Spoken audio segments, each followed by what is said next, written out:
welcome those people in. There was a technical issue that caused a delay over on Spreaker. However, nonetheless, we want to welcome in for the people listening over live on the Spreaker app. So I encourage everybody every week, go download the free Spreaker app. You can listen to the full show there. Obviously, barring any technical issues. Uninterrupted. So I know a lot of you still listen on Blog Talk Radio. I appreciate it. Keep listening. Keep following on Blog Talk.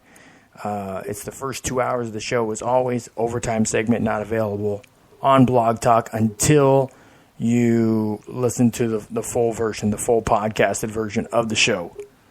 Will be available with the third hour on Blog Talk Radio. But go download the Spreaker app.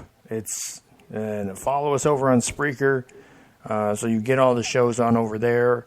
Thank you all who listen to us on other places for the podcast version of the show. Of course, the website, thechtonsports.com. We know tons of you listen over on the website when you're just browsing around looking for sports articles to read. And you say, hey, I'll listen to the radio show too. So you listen over there, and we very much appreciate that. On top of that, all of you over with our growing audience over on SoundCloud and iTunes, to name just a few of the places that the show is syndicated. So thank you all for listening, wherever you decide to listen from. We very much appreciate it. But I am going to get into action here. All right, so I was saying a little bit earlier in the show, in the opener, for those of you that didn't hear it, there are certain times in sports where there is a clear-cut favorite, not necessarily by fans, but just by taking a look at the level of competition. For example, in the NBA, and you can be a novice. You don't have to watch a ton of basketball, but generally, on the average, if I ask somebody on the street that's just the run-of-the-mill average sports fan, who would you take? Are you taking the Golden State Wizards? The Golden State Warriors? If you take the Golden State Wizards, you probably ought to reconsider, because they don't exist. Take the Golden State Warriors versus the field. Who are you taking? Are you taking the Warriors or are you taking the field? Most people would say they would take the Warriors, just simply because they've played for a number of titles in a row, especially since they got Kevin Durant, won a number of titles in a row, and it's kind of to the point, who in the East is really going to challenge them in the finals? LeBron's out west, and arguably on the Lakers team that isn't going to contend. So you wouldn't see them knocking the Wizards out. So the question is, do you take the Wizards or the field? And more times than not, people are going to say the Wizards over the field. It's just because they're that dominant. They have their Splash Brothers and Klay Thompson and Steph Curry draining threes. And they have Draymond down low doing the dirty work, getting the points down low, the buckets, the rebounds. And now they have Kevin Durant, a guy that can drive to the bucket or shoot, just adding another level of dynamic play to the Warriors. spreading teams out. So for the past few years, we can see why there really hasn't been a lot of contention in the league for the Warriors winning a title. I think most people right now would have them a shoe-in for the title this year too, all things considered. But if we go over to college football, we can kind of say the same thing about Alabama. Like, sitting and looking at Alabama, I know we've always been like, wow, because the SEC usually doesn't have those quality quarterbacks like you see in the Big Ten or the Pac-12 or even in the Big 12, the Big Ten or the Big 12 or the Pac-12, the ones that have the numbers, the numbered conferences. They seem to do better with bringing in that talent at quarterback. And it's always been kind of a question, what would happen if Alabama actually was able to bring in and they would have a legitimate quarterback, a legitimate passing threat at quarterback. And Tua Tagovailoa has showed us what that is. He is balling. And the numbers he's put up this season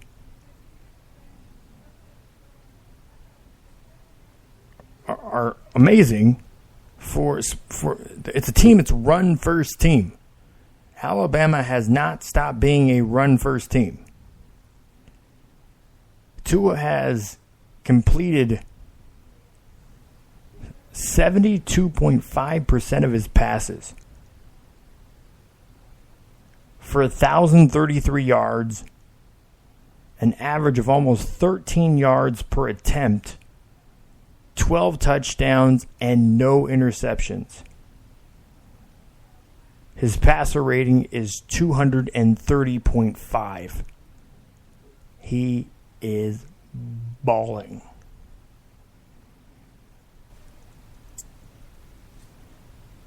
I'm looking at Jalen Hurts here. I mean, he's passed for 71%, 4 touchdowns, an interception, a passer rating of 181.9.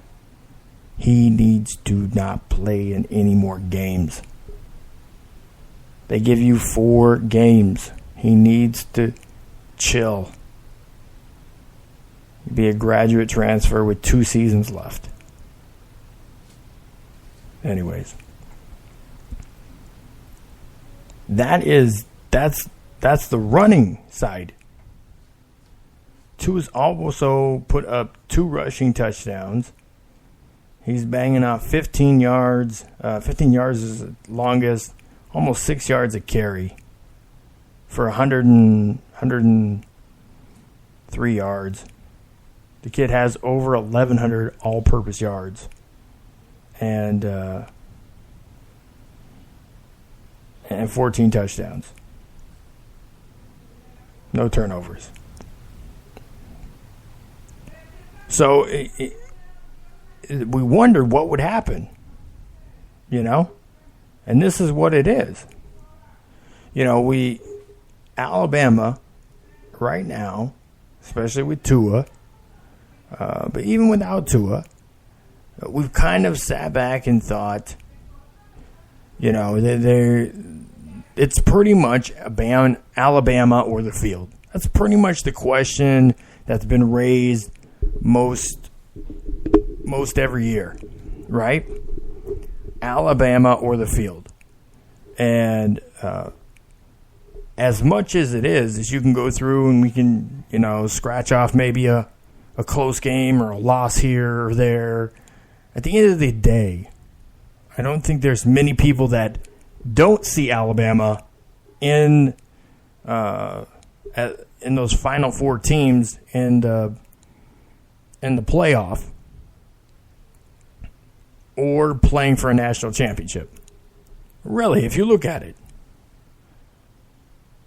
And it's posed to me every year, who do you think is going to win? Who do you think is going to win? I say Alabama every year because they play for the title so frequently and they've won enough to where that is the logical explanation. And now they have a legitimate passing threat at quarterback.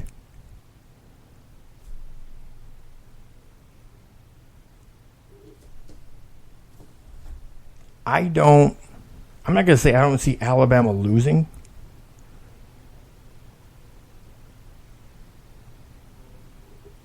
But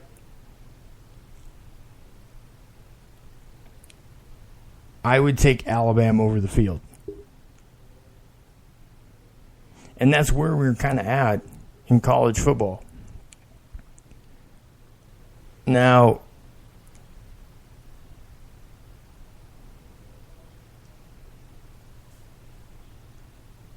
is it really to where by the end of the year we're not going to see Alabama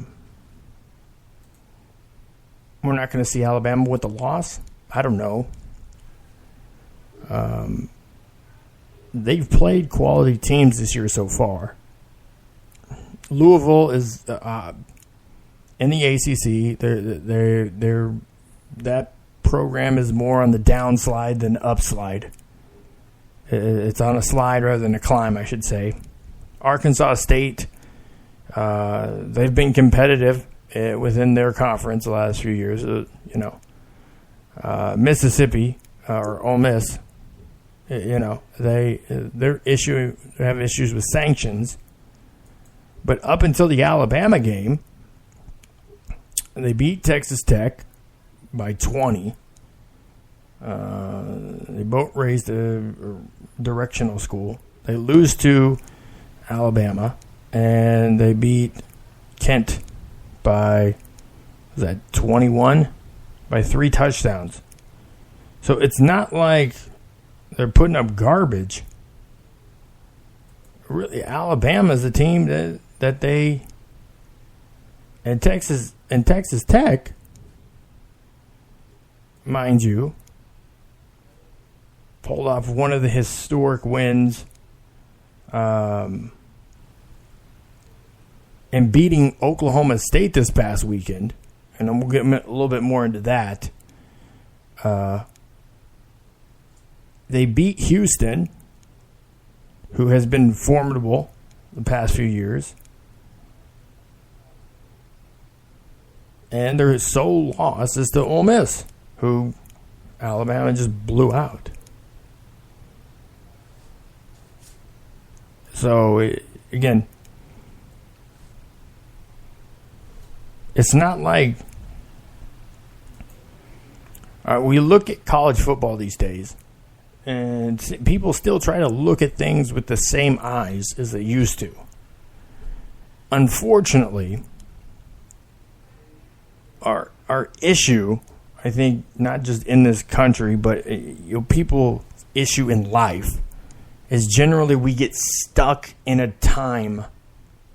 They say whatever was popular music when you lost your virginity will be music that you'll always like, because it's in that time frame and that time of your life. You always know it, love it, or appreciate it. So things have changed in sports dramatically over the past few years. I mean, the NBA, you can't hardly touch anybody. It's a foul. But there's higher scoring. It's funner to watch. The NFL, college football, have taken away grabbing and touching and pulling and hitting in ways that help increase scoring. It makes it tougher on defenses. I mean, even like the NFL is struggling with this new rule of how much weight can you put on a quarterback and how you're hitting the targeting call is still kind of a struggle to get over with in sports, in football. And I understand it. It is incredibly tough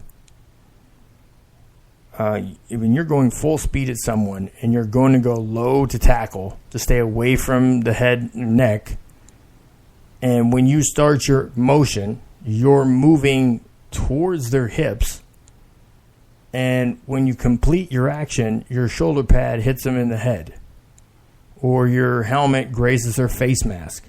Because now they made a movement that you couldn't foresee, that you didn't see happening. And now players are getting very upset that they're getting fined and they're getting penalized for these new type of hits. Again, new type of hits that are penalized hits. The same old hits, but now they're penalized. And the leagues will eventually figure it out. Teams will eventually figure it out. Players will eventually figure it out. Does this mean it makes it tougher on defenses and maybe easier on offenses? Yeah, very likely. But does it also help keep people safer? That's very likely too. Now, there have been some injuries that have been claimed that because a player was trying to avoid and move unnaturally to avoid hitting somebody in what would be considered an illegal hit these days, they've been hurt in the process. You know, I'm going to tell you what. I missed a step 3 years ago. About 3 years ago, I missed the last step of my ladder hanging up Christmas lights. I sprained my ankle. Is that something that now I should be afraid of ladders, or there should be some sort of special way I go and set up the ladder so like I have cushions below it or something? No, I'm not changing how I'm using the ladder, but I am going to be more cautious and mindful of how I'm using the ladder. And that's the thing. It isn't about necessarily changing your game and everything. It's about being mindful of your actions. And understand that if you deliver a hit that is now considered illegal, that you're going to get penalized for it. I mean, we don't see quarterbacks picked up and body slammed. Players aren't really body slammed anymore. You don't see people just completely launching and tearing someone's head off. Helmet going flying in there. That doesn't happen very often. Why? Because they took that sort of egregious, violent behavior out of the game. And people aren't complaining that, hey, this is a rough game. The more I rough that quarterback, the harder it is for him to come out every play.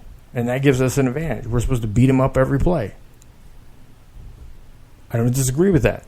However, that person has a livelihood and a career, and these franchises are very much wrapped around that position. So if there's a way to prolong their career, make the game better, and allow that person to not have to either have to retire early or deal with some of the heavier strains of injury after football because of what they sustained during football, that's for the better. Regardless if that does decide some of the outcome of the game. You can't hit them as hard. But if you're rushing the passer, you got to work on going after the ball and being able to get a mitt on the quarterback. If you're headed for the ball, you're more than likely not going to be in a position where you're going to be either falling on the quarterback or doing something egregious to hit the quarterback in the head or neck area to warrant those problems. With college football, people are struggling with wrapping their mind around the teams that have not been traditional teams in the top 25 or competing on a year in and year out basis because they're not in a Power 5 conference. Maybe they don't have. Maybe you only see them once or twice a year playing your team or a team in your division as a warm-up game. When we have teams that come in like Troy and they beat LSU and then they beat Nebraska, people are, oh my God, it's such an upset.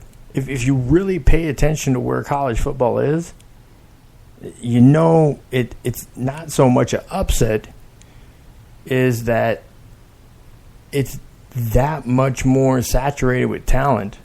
I mean, a lot of these schools get transfers from, like, not everybody can play at Alabama. Believe it or not, they can still field only 11 players on offense, 11 players in defense, and 11 players in special teams.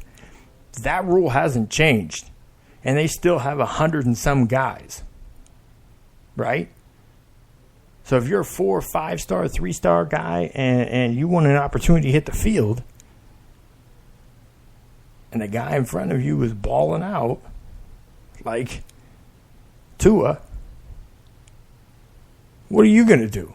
You either wait it out, maybe he gets hurt, maybe he leaves early, but then now what? Your college career, your potential of getting into the NFL is lessened because you're not seeing the field. I'm telling you, there's a very small percent of guys that actually make it to the league. But there's still a whole lot of athletes and a whole lot of talent that are just getting more and more every year. There's so much talent that they can't just stay to those top schools anymore.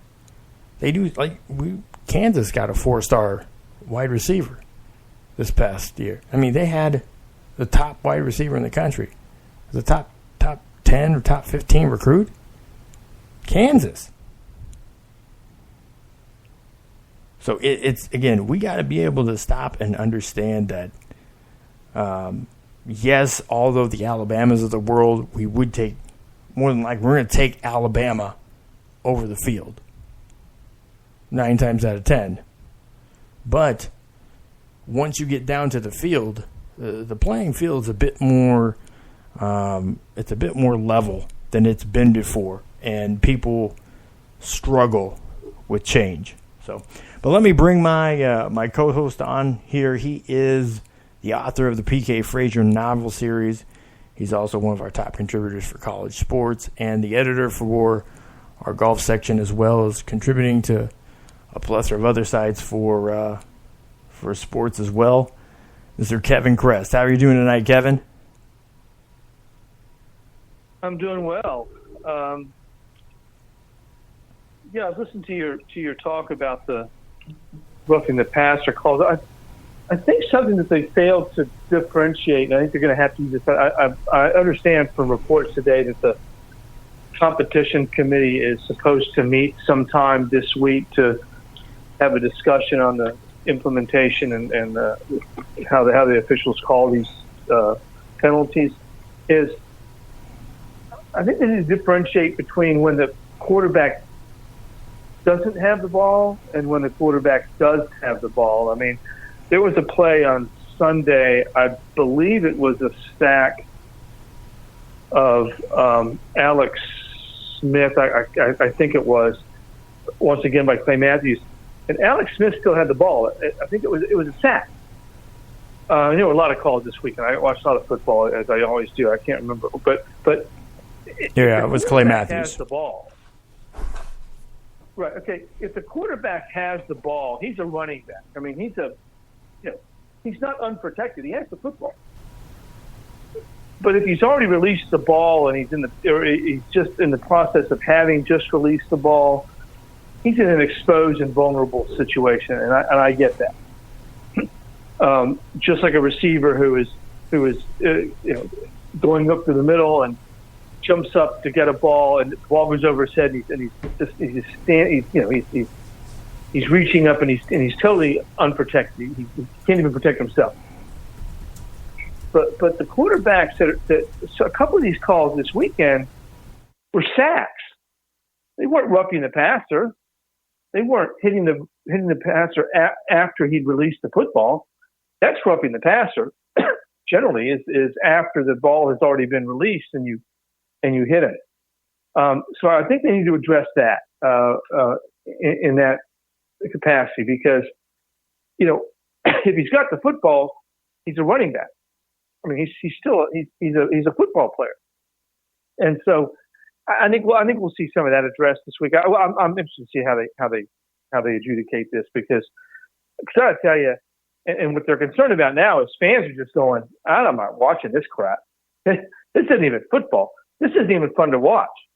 I mean, God, Pittsburgh was flagged for 9 penalties in the first half last night. 9 penalties.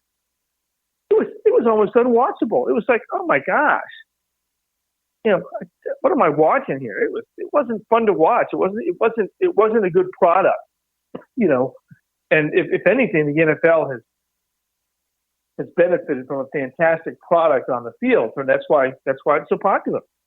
And you got fantasy, you got some betting aspects going on. But for the most part, it's because it's a good product on the field, and they're losing that. And when they lose when they lose me, or they lose you, or they lose people that are rabid, avid fans, they're in big trouble, because that game, it's almost unwatchable. I was in front of the TV last night. I was just yelling at the television. My wife thought I was having a kind of attack or something. I was like, no. You were yelling at it more than usual? Yes, more than usual. I wasn't yelling at it because of the action. I was yelling at it because now Sunday by Redskins, I was yelling at it because the Redskins were doing some stupid stuff. They still came in with a victory, which was fantastic. It was the only good thing that happened all weekend in football for my household was the Redskins winning, because obviously Arkansas and Virginia Tech didn't exactly play very well. But in all seriousness, and I understand the players. Yeah, and I watched Nebraska. Actually, it was ugly, wasn't it? It was ugly. Let's just say the last thing about this. I think that they need to do something to make sure that that the rule is doing what it's intended to do, and that is player safety. But you can't have a quarterback. I was watching the Dan Patrick show today, and Dan Patrick, who is one of my longtime fantastic sportscasters, right? He's covered the NFL for years, and on NBC, Football Night in America. He's no longer doing that. He's stepped aside from that this year. But he was like, there's one rule for 21 players, and there's a different rule for one player. Well, you can't have that. It's like, well, you're gonna make it so that Steph Curry in the NBA can't be fouled. Like, you can't touch him. Well, if you touch him, it's a technical, right? I mean, you don't think there's any favoritism? The point guard. You don't think there's any favoritism among referees? Benefit of doubt? That's a different. Let's stay focused there. Let's a different issue. Let's stay focused on this point. We get off on a different tangent, but in this case, if Kirk Cousins has the ball, or Jimmy Garoppolo has the ball, or Tom Brady has the ball, or Alex Smith has the ball. I mean, they're and they signed up for this. Okay, they didn't sign up for flag football. But let me ask you this: they signed up for tackle football. Let me ask you this one question. Just talking about the rules pertaining to quarterbacks and other players. if the quarterback is looking downfield and his whole motion is going downfield and he's throwing and his motion, again, the physics of him is going into the hit, do you not think at that point in time, because he's not really as aware, or maybe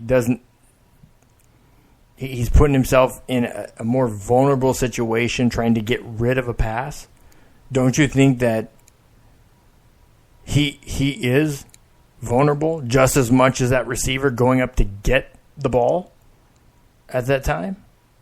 I would argue that a quarterback that's looking downfield and trying to focus on getting a ball to a spot, knowing that somebody's coming in his direction because he has to throw it, I would say he's just as vulnerable, if not more vulnerable, in many aspects than the receiver that's going up to jump and catch a ball. So I mean, well, he is, but now you're changing the game of football. But no, but now you're changing. But that's the not. Game. It's not. You're it's saying, not changing. It's not necessarily changing the game of football. What about a running back? Well, you are, because you're saying, okay, no, the quarterback now you're having to make a judgment saying, well, he was the he's quarterback looking downfield trying to pass, therefore he should be looking at the guy that's coming to get him as well. And if he doesn't see him, or the guy misses the block and he gets sacked, he gets sacked. So what you're saying is it depends on which player is vulnerable. Not that there's a vulnerable player. On which player is vulnerable. It shouldn't depend on which player is vulnerable at all. But so what about a running back who's looking for the next hole? He's got his head looking upfield and he gets hit from the side. He's pretty vulnerable. No, he signed up for that. That's in a different light, because the concentration isn't on. I disagree with you. So what I'm saying is you're put in a more vulnerable situation when you're trying to receive or get rid of the ball. The same way as if you. That's why they got rid of crackback blocks, because your focus and there's a huge gap of vulnerability that allows for a high degree of injury. And what they're trying to do is trying to get rid of those areas that have the higher degree of injury, is because the player is unaware or isn't completely focused, can't completely focus on it because of different aspects of the game. A running back trying to hit a hole, trying to find the next hole and getting popped by the middle linebacker, that's not because he's vulnerable. He's not trying to get rid of or receive the ball.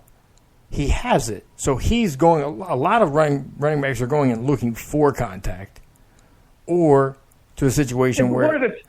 What if it's Russell Wilson? What if it's Russell Wilson and he's back there, and I'll use Cam Newton or Jameis Winston, or whoever, a number of these guys that Aaron Rodgers, for instance. Well, if you're going to use, right? Let's use starting quarterbacks. Winston isn't a starting quarterback right now. Let me finish. So. Well, I know, but it doesn't matter. It could be.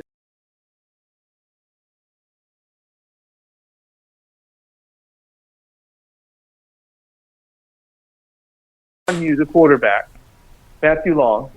I'm not good at quarterback. I don't know how lucid you are, but we're going to assume that you can at least take a step and get away. And so I slow up because I'm like, well, I can't really, kill him, really take a shot at him. I've got him dead to rights. I'm just going to get to him and kind of push him over. And then the guy says, oh, I'm under attack. I'm going to run. And so because you slow up, he decides to pull the ball down and run. That's my point. He's not defenseless. He's defenseless if he's not paying attention. And that's football. That's part of the game. But now, again, I'm not talking about the part after he releases the football. That's roughing the passer. But they're calling roughing the passer penalties on guys that still have the football. I mean, they've got to at least keep football in football. Okay, so I get it. I totally understand the rationale and the motivation behind it all. But if I'm bearing down on Alex Smith, who I know can run, the guy can extend plays. That's why the Redskins got him and gave up Kirk Cousins, because he can extend plays. So if you're going to let the quarterback now, if you're not going to let the quarterback extend plays, if you're going to say, okay, if somebody gets within 2 yards of you, we're going to call the play dead, I got it. But you can't let the quarterback. There was a play yesterday. I don't know if it was Patrick Mahomes. I can't remember. Sunday, one of the quarterbacks who got to the sideline, and the defensive player held up because, of course, if he nails the guy, the penalty, and the guy juked back into bounds and ran for 6 more yards. Well, the defensive guy's like, well, crap.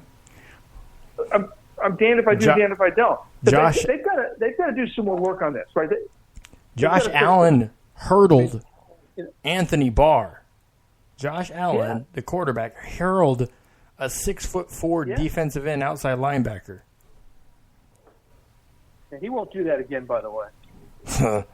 Well, that's a once in a career move, because the next time maybe he does, it's not going to be pleasant for him. But nobody had expected it to that point either. I mean, now Garoppolo's out for the season. Quarterback for the 49ers, Jimmy Garoppolo's out for the season because he was stupid. He didn't go down. He didn't slide. He decided to try to take on a defensive player on the sidelines and tore his ACL. He's done. I'm not sure. I mean, he could be done for his career. We don't know how bad it is. I mean, but he's done for this year, and that was just stupid. Go down to pull a Peyton Manning or a Tom Brady, just collapse. But those are different.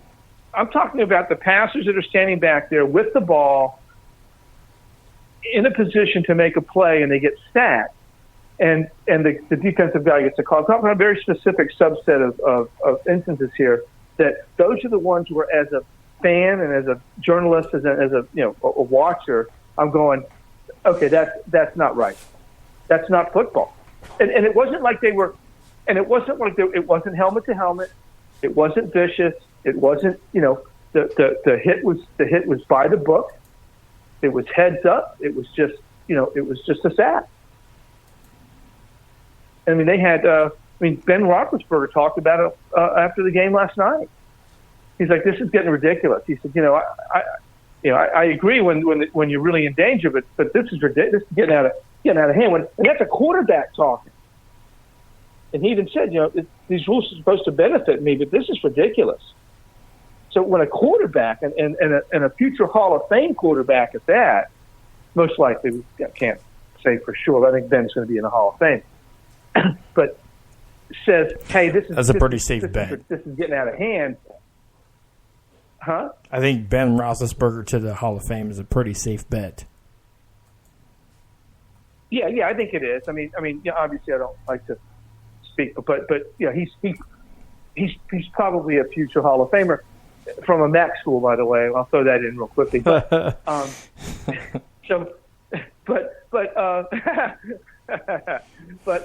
when the quarterbacks themselves, who are supposed to be beneficiaries of these rules, are saying it's gone too far. I mean, Travis Kelce was on the Dan Patrick Show today, the tight end for Kansas Chiefs, City, Kansas City Chiefs, and he even said, I should like the rules because we're protecting my quarterback, but this is getting ridiculous. I mean, and he commented, even the players in the league are starting to say, and even the offensive players, right, that are saying this is ridiculous.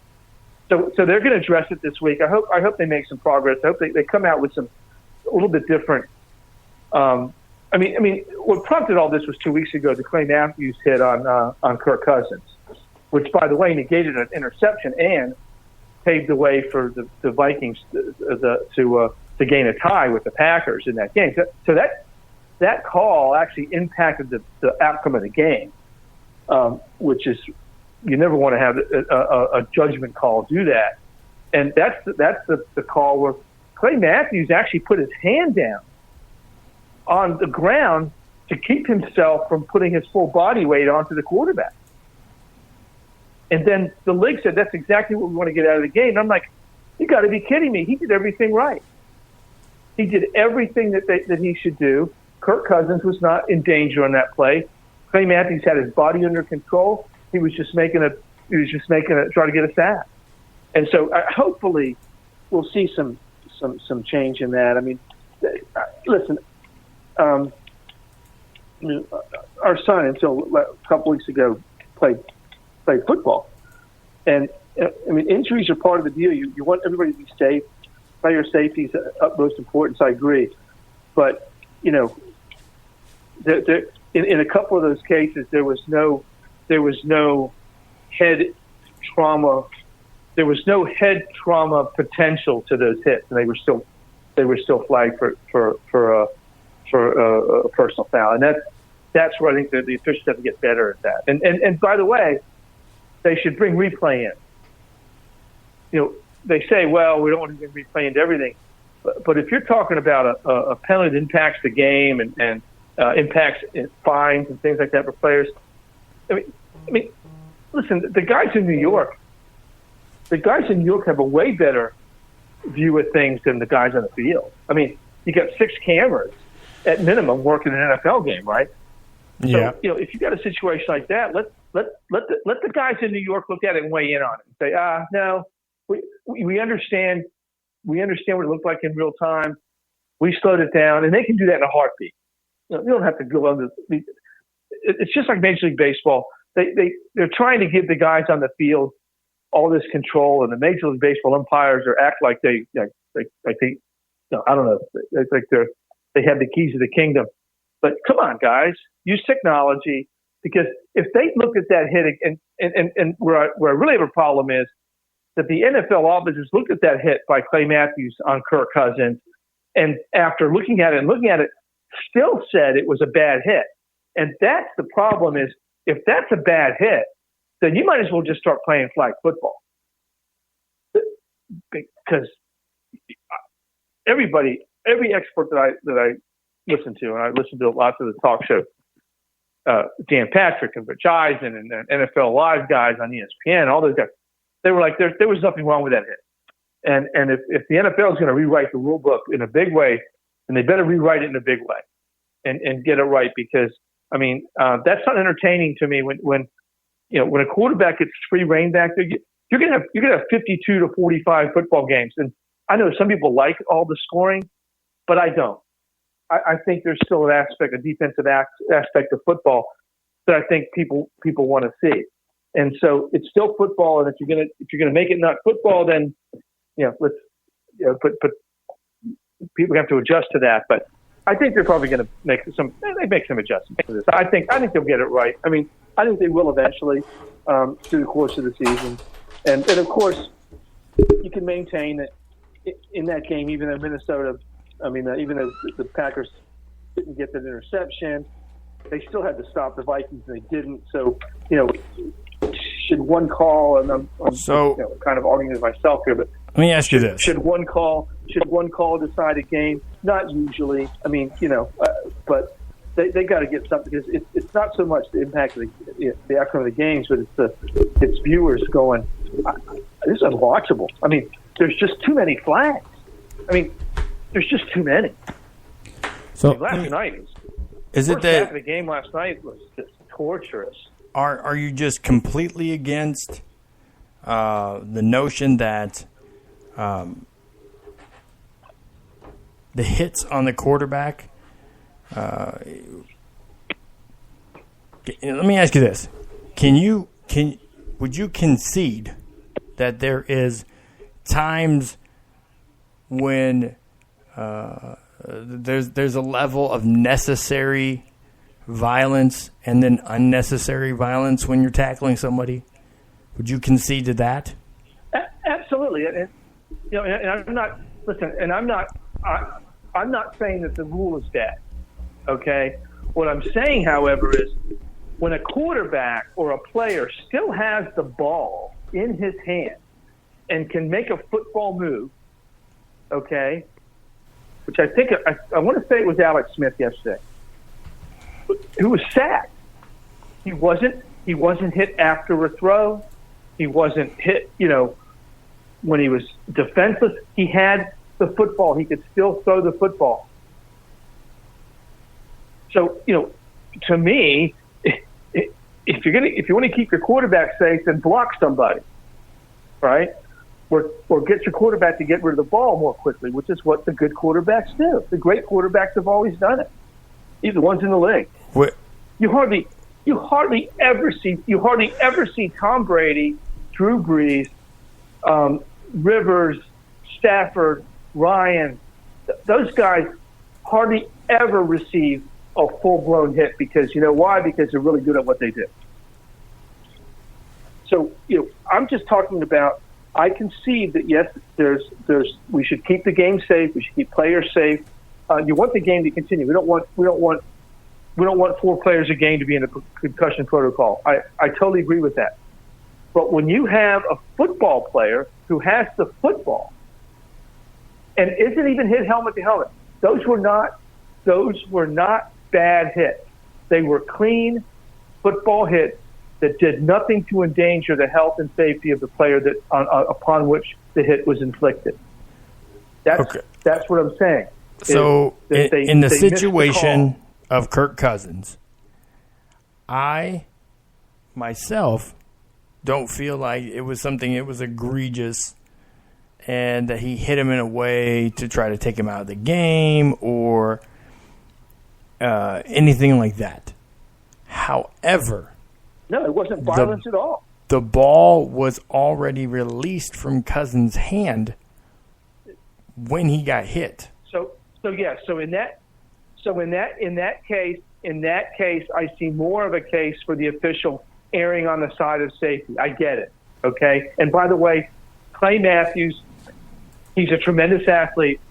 Probably could have done something differently when he was engaging the quarterback. He could have gone after the throwing arm, right, to try to get the football. Yeah. Because by the time he hit Cousins, the play was over, right? I mean, his impact on the play was over, right? He couldn't do anything else to impact the play further because the pressure alone is what caused Cousins to throw the interception. That's a splitting hairs kind of call, right? Because he had already released the football. I'm talking about the ones that they're calling when the quarterback clearly has the football. Those are the ones where I'm going, oh, come on. The roughing the passer calls in this day and age, I get. And I get why they called the Clay Matthews call on Kirk Cousins. And Matthews probably could have stepped to the side and brushed him and hit his arm, whatever, and still had the same impact on the play. I get that. I'm talking about the ones where they're now calling it when it's a sack, when the quarterback has the football and can still impact the play. So I think they need to differentiate between once the quarterback has released the football versus when the quarterback still has the football and he's a football player. And if the quarterbacks don't want to sign up for playing football, then they need to get a different profession. I mean, when you have the football, if you're not hit, and none of those hit, those sacks were not helmet to helmet. They were not slamming him to the ground, and they weren't even putting the full body weight on. Well, in the situation where he tackled up high, Alex Smith wrapped him up high, comes down on top of him with his body. So that's what they're looking at, tackling again. It was a legal tackle. He led with his shoulder. He tackled him. He put his shoulder pad right into the chest. He came down on top of him, and the shoulder went into the helmet. So this is the sort of play that happened last year, and this is what took Aaron Rodgers out for the season. And it's ironic. No, Aaron Rodgers was no. Aaron Rodgers was slammed to the ground. The defender in Aaron Rodgers' case picked him up and literally slammed him down on his shoulder that broke his collarbone. That was a way different hit than what we're talking about on Sunday. Could be, yeah. It was a way different hit. And I listen. I am a proponent also for a lot of things in player safety. Number one is, I think once the ball carrier, whoever has the ball, I don't care whether it's a receiver, or running back, quarterback, whoever, once the receiver's progress is demonstrably stopped, the play needs to be called dead. It needs to be whistled dead. Because a lot of these helmet-to-helmet hits occur in the scrums after the ball players stop, but before the whistle blows. So I think, one of my solutions is once that forward progress is stopped, and you see it all the time, then the play's dead, and players need to be trained to stop playing, and the officials have to blow the whistle and say the play is dead. The play is dead. Stop. Because I think that would help. Now, that would not in any way, shape, or form stop what we're talking about with these sacks that are being called roughing the passer. No, I just went. It's not roughing the passer. I just looked back at the tackle from last year, the Vikings when they tackled Aaron Rodgers, and it wasn't. He didn't. It was the same kind of tackle as we've seen. We've seen that the flags this season thrown for. Like, it didn't change. I don't know the intent there. The intent on. How can I you watched that game, and I remember. How can you really that was intent? That was intentional. How do you really determine intent in this situation, Kevin? You can't because you're not in somebody's head. But so we want to put. But when a 300, we want to invoke that wrinkle into the game now. 200-pound guy. We want the referees not only to watch guys moving at 20, 30 miles an hour, zooming around the field, crashing into each other. I mean, the average quarterback has to get the ball out in less than 2.5 seconds, but yet we want to have them judge intent. We want them to. But we are. But we are asked. But that's what this rule's asking them to do. No, it's not. It's not asking him. It's saying if you come down on top of the quarterback, you're going to be flagged for roughing. That's all it's. It's literally what it is. If you come down on top of them, like we've seen, again, this is like they said. They're calling this the Aaron. But Clay Matthews didn't. He did. He tackled that. He tackled Alex Smith high. No, he came down. And came down with his body on top of it and sandwiched him. It was like a pancake. It was It was essentially the Cousins sack is different. The Cousins hit is different because the ball was already out of his hand. So it was a late hit, is what that was. But he also had. Right. Yeah. So yeah, I agree with you. There's a difference. Now, listen, Matthew, I'm not. All I'm saying, and I don't want to get into too many splitting hairs here and derail the show. All I'm saying is that they need to look at it a little more closely, and I do think they need to bring replay in because in real time things can look a lot more violent, a lot worse than they are in when you get a chance to slow it down, look at replay. Like last night, Roethlisberger got I forget who it was that got penalized because he grazed Roethlisberger's helmet. I mean, his hand just kind of came down on his helmet. He was like 3 yards away from Ben. And so there's some. They need to tweak this a little bit. They need to look at it. I think they need to talk to the referees on the field and get some kind of middle ground. Because all I'm saying right now is,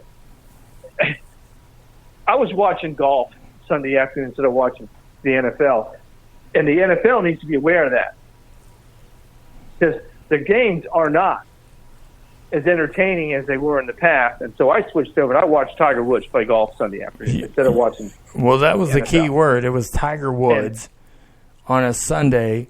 Well, yeah, up needle. 3. Yeah, and has never lost up 3, and he hasn't won in 5 years. I mean, but Matthew, I cover golf. For not just our but for the average sports fan, I cover golf. And that's a lot more sexy of a sexy pick. I mean, I was watching golf too. That's the first tour championship I've watched. That's the first tour championship I've watched in 9 years. Because football is king right now. I've always been like, well, whoever wins, whatever. It's not a major. The season's kind of over.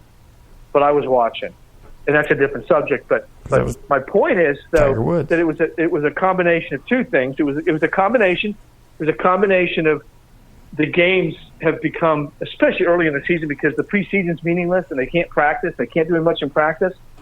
The NFL product, the first 2 or 3 weeks, is abysmal. The defenses suck. The offenses are dysfunctional. The quarterback's still trying to figure out who his receivers are. It's just not a great product the first 2 or 3 weeks of the season. Yeah. And of course, we had Tiger Woods in the hunt for the first time, in a long time. It was a combination of a couple of factors, but exactly. I'm just saying that I don't think I think I'm indicative. I mean, I don't think I'm, all of us represent another 100,000 people or 10,000 people because, or whatever. Yeah. So our actions are indicative of the actions of many, many others, right? Yeah. And so that's why the ratings can be based on, a couple thousand people's behaviors, because if you pick the right people, So I think I was indicative of a lot of people. But I think that my motivation was not just that Tiger was playing and it was a tour championship, but it was also that the football isn't that watchable. It's not that great. The Thursday night game. I just like football. My God. I'll watch arena football, Canadian football, midget football. I don't care. Football is football. Obviously, they all play at different higher degrees and levels, but I enjoy football. But that's me. Again, bad football is still bad football. It's still football. Those Thursday night games are the god awfulest thing I've ever seen. And if Tiger Woods is playing, I'll go watch Tiger Woods. Yeah. So hopefully they'll get this kind of worked out. And if my wife wants to have sex on Thursday night, I'm not going to watch any of them.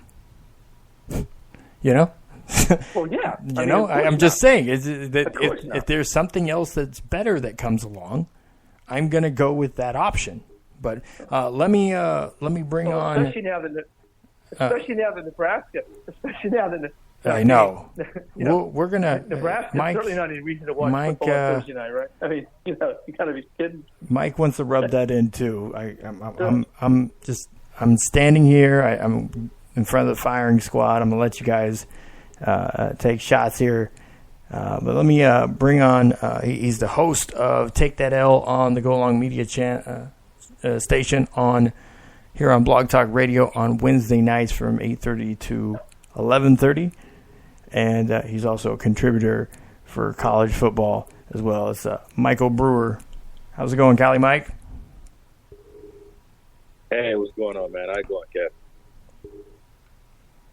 Good. Just killing it over here. I was listening.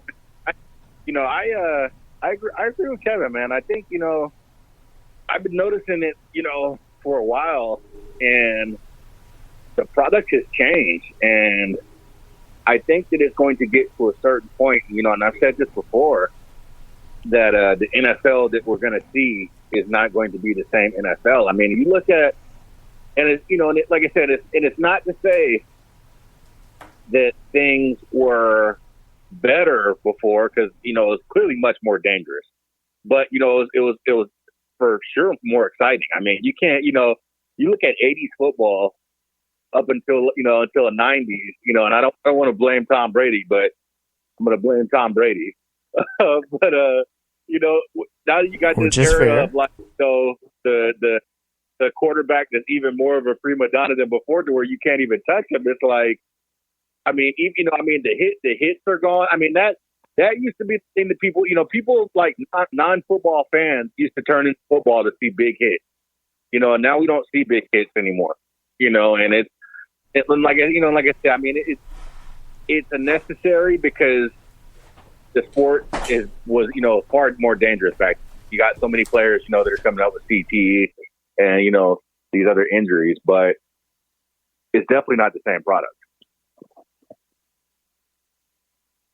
Well, you've also got the factor, guys, that the players are bigger, faster, stronger, right? And so those hits that Mel Blount was putting on Tony Dorsett in 1978. Well, that's a different hit today because Mel Blount was 6'2", 185, and exactly. Now you've got Cam Chancellor just retired, but Cam Chancellor was 6'4", 235, right? I mean, that's a big dude back there running around at safety. So yeah, the hits that he was inflicting or is inflicting is a whole lot different matter today than it was back then. So I get it, and I don't disagree with player safety and all that kind of stuff. But the NFL has to. I agree with you too, though. They look at this product, and some of the rules that were put into place to help player safety were less intensive practices. But the less intensive practices are resulting in what's virtually a non-preseason. And I think it's unfair to some teams. You look at some teams that are 1-2 right now that probably shouldn't be 1-2 right now, but it's taken them 3 games to get into the season, like the Giants. I don't think the Giants are a 6-10 football team. I mean, but they're starting at 1-2, and so there's some impact on the competitive balance as well. So I don't know. We'll see, but yeah, I don't want people to get hurt. I hate it. I think that, like you said, I think that the practices, now that they don't have the more intensive practices and less practices, it's almost been like a trade-off because now I'm noticing you're starting to get actually a lot more injuries, and I mean, like previously, you look at football, like maybe over the past 30 years, in the first 15 years, first half of that period, an ACL injury was, fairly rare, but it was a devastating injury back then because the surgical technology wasn't the same. But, it was fairly, you didn't have a lot of guys getting that ACL tear. But now it seems like, you hear 5 of them in week 1, and it's like, and I think, it has a lot to do with maybe because they're not getting those full practices.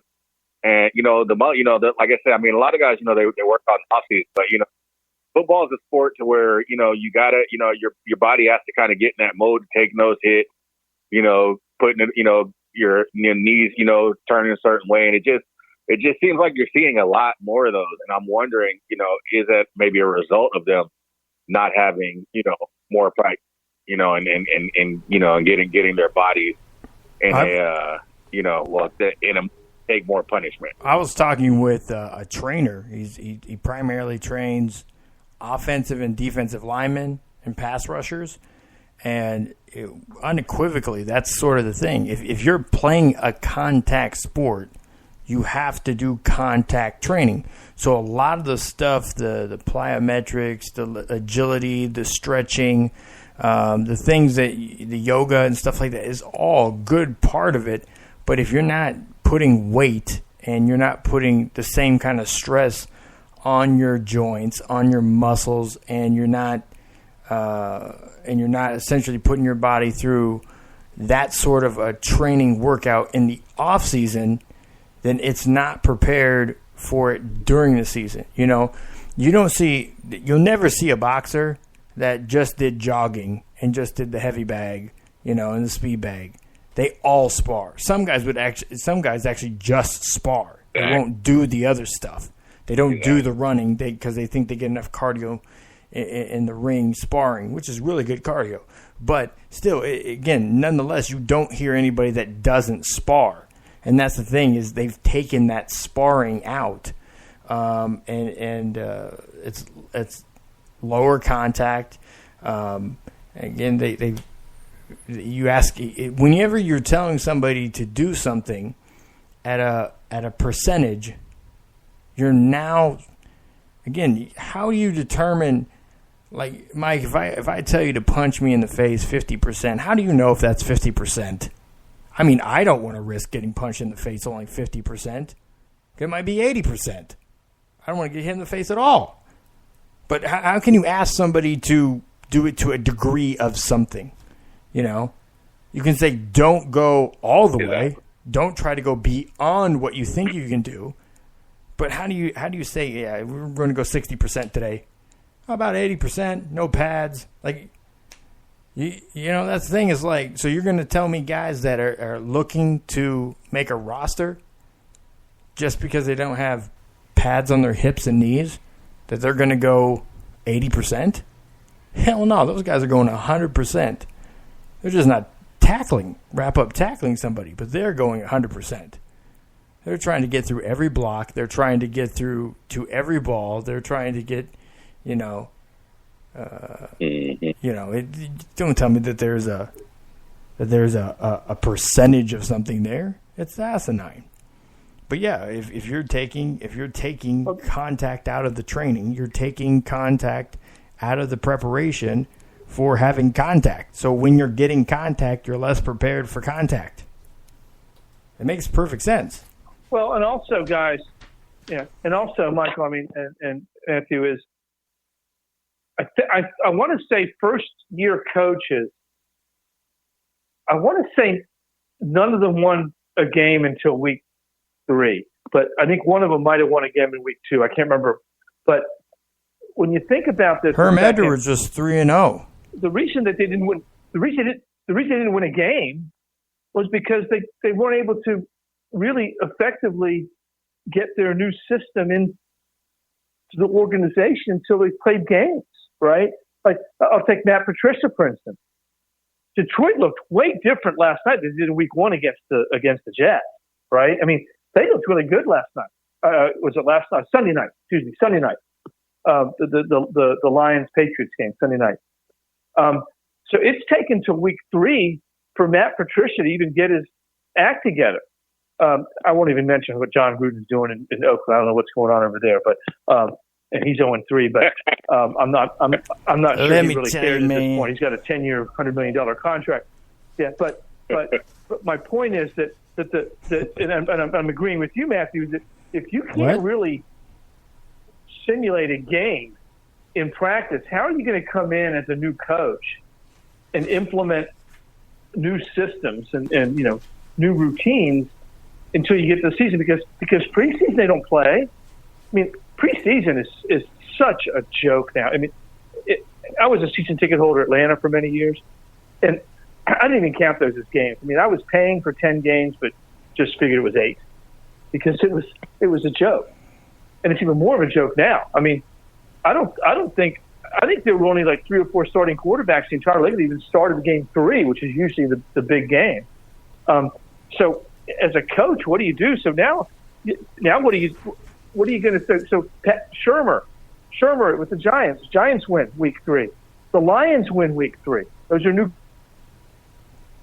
All of a sudden, the new coach is going, oh, maybe they're not as bad as we thought they were, because now their teams are starting to gel, starting to get it. And they couldn't get it until they get game conditions. They can't get game conditions until you're in the season. And so, I think the NFL has to address a couple of issues around that. And I understand they erred on the side of player safety, and I get it. But boy, they have a product they're trying to sell too, and they're trying to have it both ways. And right now, I don't know. I don't exactly, froth at the mouth to watch Sunday football anymore. I heard somebody. I heard one person explain it like this. We all had history books growing up, but if you had the same history books, if my kids are using the same history books as I did when I was in school, that's a big problem. And the thing is yes, we are still talking history here, but we're talking about the new books. And this is a situation where, books aren't never necessarily available in paper. They may only be available online now. And this is the new version of the book. You can't pancake who you're tackling, especially if it's the quarterback. You can't pancake the quarterback. Let's put it that way. You can't pancake the quarterback. You can't hit him after he throws it because they want to keep him safe. Again, yes, can that control the outcome of the game? Absolutely. But that's exactly what they're trying to do, because the outcome of the game is really hindering on him being safe and healthy. So again, is it softening the game? I wouldn't necessarily say it's softening a game. It's just it's a different book. It's a different way of providing the same book. You just can't, I'm pretty sure when you went to high school, Kevin, some of the language in the books was a bit more acceptable than it is today. Well, everything was still written in Latin when I was in high school, so that was a long time ago. I mean, we didn't even have the printing press wasn't invented yet when I was in high school. That's a long time ago. So, we can have that debate another time. But the point, I understand your point. They have to rethink how they're playing the game. But the problem I have is when a quarterback is getting ready to be sacked and you're a defensive player and you're right on top of them, go for the ball. If you well, I'm okay if they change the rule that if you touch him or you push him, he's down, because he can still spin away. I mean, look what Patrick Mahomes did. You should play on Sunday with Patrick Mahomes when he extended that play and he spun around like 3 times and threw a 40-yard touchdown pass. That was insane. So if the quarterback can still get away, then what are you going to do? You, from a competitive perspective, you've got to do something. So if in fact the quarterback, you're going to protect him, then you should allow the defensive player to just grab his jersey and say, play over. It's over. Because Ben Roethlisberger, Monday night, he got out of a couple plays, and I thought for sure they were going to blow it dead, but they didn't. And so you can't have that both ways, unless of course you're the NFL and you want the teams to score more, and you don't want a balance between offense and defense. You want it totally skewed in the way of the offense. If so, then mission accomplished. Yeah. Right. Mission accomplished. Yeah, I think. But if you want some perceived fairness, then you got to do something else. I mean, I think that's going. It's almost like they're going to turn into a passing league. And I mean passing league like the league the high school kids play in the summer, where it's just 7-on-7, and basically it's a shootout. And you gave a perfect example. You're not taking down Ben Roethlisberger with the arm tackle or pulling him down. Like I said, he's not an elusive dude, but he's 250. You're not. Yeah. You know what I mean. You gotta tackle him. So it's like you either gotta have one. You gotta have one. And it, like I said, and it seems like the way they're going, they're just going to turn it into basically a shootout. Especially if they get rid of kickoffs like they're planning. I mean, as soon as the other team scores, then the other team just gets the ball from the 25. It's like, really? So it's it's like it's changing. I don't know if it's changing in the right way. Like I said, I don't know if they maybe they didn't plan it out, and but I mean, like I said, I think definitely it has to be a different way of doing things, and maybe it'll be one of these other leagues that are starting up. You're gonna we're gonna be getting, I think, like 2 more professional junior pro leagues that are going to be starting up pretty soon. Maybe they'll have a more interesting way of doing things, and NFL will adapt to that. It's happened in the past. So, but I mean, to me, like I say, these I don't see how you can tell a 330-pound defensive lineman who's putting all his effort into going forward to stop in midair and not put all his weight on the ground. With like the guy got injured this weekend, without hurting himself. I don't see how that's possible. I mean, I don't know if a lot of these people who wrote these rules, I don't think they didn't play sports or been a physical person, but everybody's not a gymnast who can. I mean, that's asking somebody to do that is a lot. I mean, pulling up on a tackle is different. Especially if it's like they say a defenseless player, but asking somebody to not put their weight down and they're already in the they're in the air or whatever. I mean, that's almost impossible. I did hear a comment.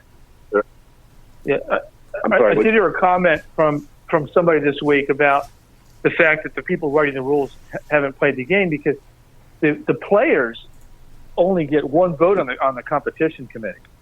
So, wow, they just get a very minimal say into what happens, right? Now, there are some people in the competition committee that have played football. I don't know, if Ozzie Newsom's on there or John Elway's on there or, one of these GMs, but there's very few ex-players in front offices. I mean, I just named a couple. There's not that many, right? I mean, there just aren't. Jim Harbaugh's not in the league anymore. He's in college. But he played, but there's very few players in this position. So I think that's part of it too, is that, it's easy to sit in the ivory tower and go, oh, well, we should do this. And then if somebody goes, but that's impossible. From an athletic perspective, that's impossible to do that. So we'll see. The funny thing is that the rule that most people thought was going to be more problematic was the helmet-to-helmet rule, which we're not talking about at all in the NFL. Because I think that was easier for the players to self-regulate, right? Just don't leave with the crown of your helmet. That one, from an athletic perspective, must be easier, right? Because it's less problematic for the players. And I haven't seen many of those being called. I've only seen a couple of those called, and the couple that were called were absolutely obvious. I mean, they were spot on. I mean, it was, and we've had that rule in college football for several years. So, I think one of the reasons that hasn't been as big a problem is because the players in the league now played under that rule for 5 years in college, for 4 years, season, so 3 to 4 years in college. So they've been trained on that rule and have been able to adjust to the rule in the pros. Not so with this other rule. This is not a rule in college. The weight rule and the roughing the pass, all that kind of stuff. So it's an adjustment these guys have had to make, that they've been playing the same way since they were 12 years old or 10 years old or whatever, right? I mean, so they're having to adjust on the fly. So, how do Raiders? I mean, we expected the Raiders fans to adjust to the tuck rule, and I mean, it is really making sure that you go for the ball when you're coming in, and you have the option of just waylaying the quarterback. Instead of waylaying the quarterback, you go for the ball instead. Because when you're coming in, I mean, you may only have an option to reach out and grab an arm or grab something. But if you're we can agree, if you're in the situation where Clay Matthews was, where you can take a form tackle and tackle him at the waist, or you go for the ball, again, and he's releasing the ball. I mean, going for the ball obviously could tip it.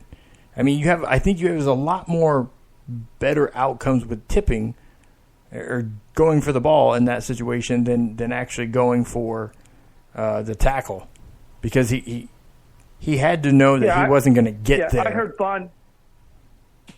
Yeah, I heard the last couple weeks I've heard interviews with Von Miller, Aaron Donald, and Khalil Mack. You could argue the three best pass rushers in football. Now, Von Miller's a little bit older, but he's still in that class, right? And these are guys that you would think would be most impacted by this rule. And all of those guys said, I don't go for the body anyway. I go for the ball. Yeah, exactly. So they were like, this rule doesn't affect me because I don't go there. And if you watch Khalil Mack the other night, he wreaked havoc, but he never put a hit on the quarterback. He was going for the throwing arm or the ball. And so, and Aaron Donald and Khalil Mack, I mean, are the two guys. So I guess if I'm a young pass rusher, if I'm Clay Matthews, maybe I should listen to those guys, because they haven't had any calls like this, because their technique is such that they don't go for the body anyway. And they're the most successful. They're the highest paid guys at the position in the league, right? I mean, so I guess I'm arguing against myself here. I'm like, oh, well, okay, maybe that's a big deal. That's all right. We're just letting you have the rope. You're asking for rope. We're just going to give you the rope.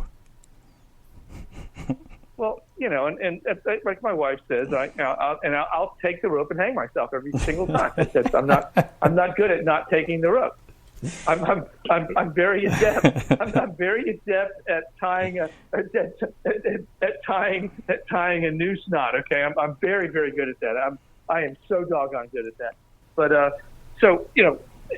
I think it's a combination though of the rule needed to be revised a little bit in terms of how it's called in the field, and the players adapting to it. I think it's a combination of things, and they didn't exactly have a lot of chances in preseason because most of these guys, these elite players, didn't play in the preseason. Clay Matthews didn't play. I bet he didn't play. What do you think, Matthew? 20 downs in the preseason, maybe something like that. If at full speed, if that, right? I don't know for sure.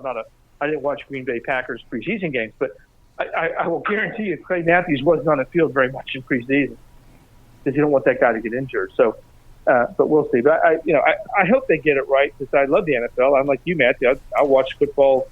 I watch them all. I watched 2 or 3 games on Sunday.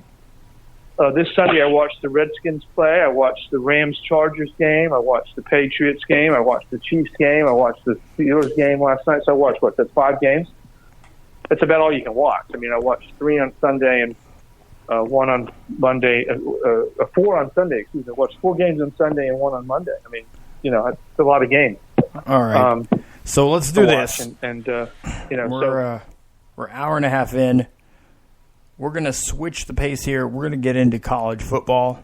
Let's get into a little bit more of what happened in week 4. Do we have to? I mean, let's do this. We have to? We'll start off with the worst of the week. We'll start off with the worst of the week, and that's clearly Virginia Tech, number 13, losing to Old Dominion, ranked 400th or something like that. Yes, it was.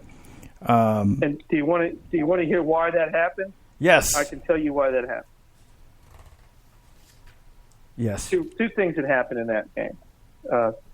Number one, coming into the season, Virginia Tech's secondary was among the youngest in the country and was deemed to be one of the weakest in the country.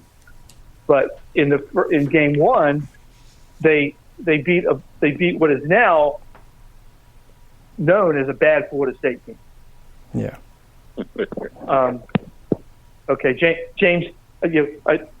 I know that James is gonna cringe at that, but Florida State's not a very good football team, and actually not Virginia Tech isn't all that great either.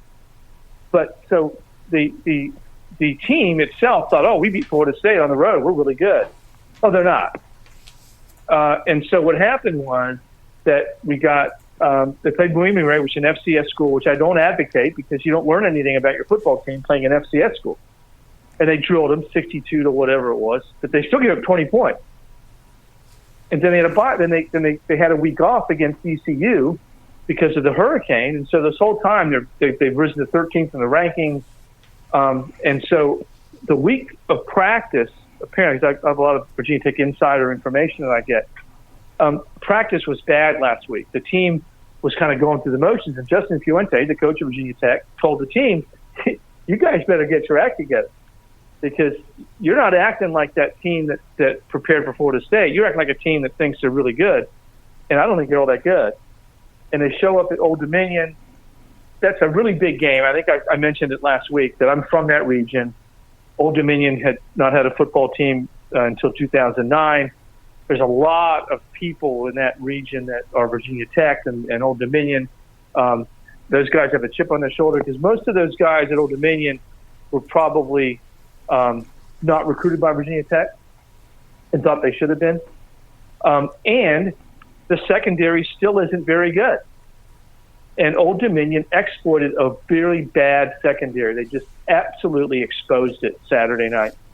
Now, Tech had the lead, 28-21, and appeared to come out of halftime with some energy and motivation, and but their lack of preparation and practice for the week killed them, and they got beat by a motivated football team, and that's what happened. I mean, and Nebraska had the same thing happen to them, Matthew, same thing. And so it was just a case of a team that was not prepared well, and their weakness was exposed by a team that could expose it. Old Dominion has a 6'5", 240-pound wide receiver that is absolutely going to be in the league. You can see it. You just know it. And he just exposed us. They couldn't cover him. They could not cover this guy. They just couldn't. And that's what happened. So a little disappointed. Ole Miss but, last year. That's football. That's why they play the game. Ole Miss had a 6'5" wide receiver that everybody wanted to play tight end in the league, and he wanted to be a wide receiver. And I don't know where he's at right now. Not on the field, but it's. So you defended or explained Virginia Tech. Football, so let me try to explain Nebraska. All right, Nebraska That's played with a capital T. Go ahead, Matthew. Nebraska played a team that was bigger, faster, and stronger and better than them in pretty much every aspect. They struggled. They have struggled against the spread. They didn't execute well on either side of the ball. And when you continue to give the ball away and just turn it over and have issues with ball security, you're really not helping your case at all. Now, could it be to where these teams end up in a bowl game? Probably not. But in Nebraska win? No. Nebraska would not win in a bowl game against Michigan if they play later on in the year, even with more experience. They're going to have to wait till next year. Their starting quarterback, we don't know who that is. They lost from last year, they lost their starting quarterback and backup quarterback, and are for the first time going with a true freshman. And the backup they had there that was a 4-star, was a Elite 11 quarterback, decides to, because his dad was mad because his kid didn't get the nod, he transfers out last 11th hour out to California because they start later. And now our backup is a walk-on, redshirt sophomore walk-on quarterback. So again, I think Bunch has played admirably, but they're not there. They're not executing the game the way they need to. Just too many mistakes. The offensive line has at times just not been able to play at all. They've looked in times where they're doing RPOs, which is run blocking. They've actually looked more comfortable in pass pro, especially in the first couple weeks. But it didn't seem like much of what they were doing was really working. And again, a lot of it came down to rhythm and timing and people executing. There was just not the execution there for Nebraska. Again, now we look at the score, 56 to 10, and that was indicative of what happened. And there's a lot of people I talked to who were very mad that he wasn't pulling starters and stuff, and I've never had an issue with that. If you're doing something and it's working, it's up to the other team to stop it. If they keep scoring points, that's not their fault. And they did in the third and fourth quarter. They did start putting backups in, and they were still scoring. Let me ask you this. You're a Big Ten guy. So Michigan came out kind of laid an egg against Notre Dame, although Notre Dame's pretty good, and Michigan still got it within a touchdown. They had a last gasp chance to win that game or to tie it. So the Michigan team we saw week 1 against Notre Dame versus the Michigan team that you saw, I did not watch the Nebraska game. I wish I wouldn't have. How good? Well? I know that's 3 hours you'll never get back. I get that. Yeah. But how much better is Michigan now than they were in game 1? Because they had a new quarterback in game 1. He played okay. He wasn't horrible. He wasn't great. But my feeling is that I'll put this on a different note, because Michigan has played really well since the Notre Dame game. I mean, how good is Michigan? Because this may have more to do about Michigan than it does about Nebraska. I think it all really comes down to it is when you have 8 months to prepare for a team, you're probably going to play a little bit more even, especially if you're a Power 5 type school.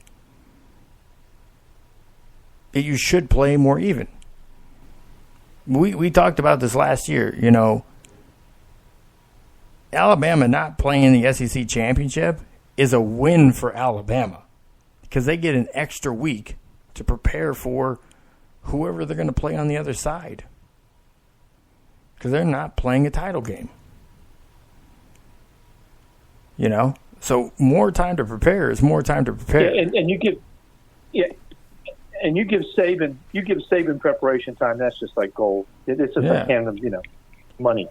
So that's what it is. I just think Notre Dame had the time to prepare. If this was in week 3 or week 4, I don't think this is as close of a game against Notre Dame. Notre Dame probably wanted the game out the gate like that because they had a better shot.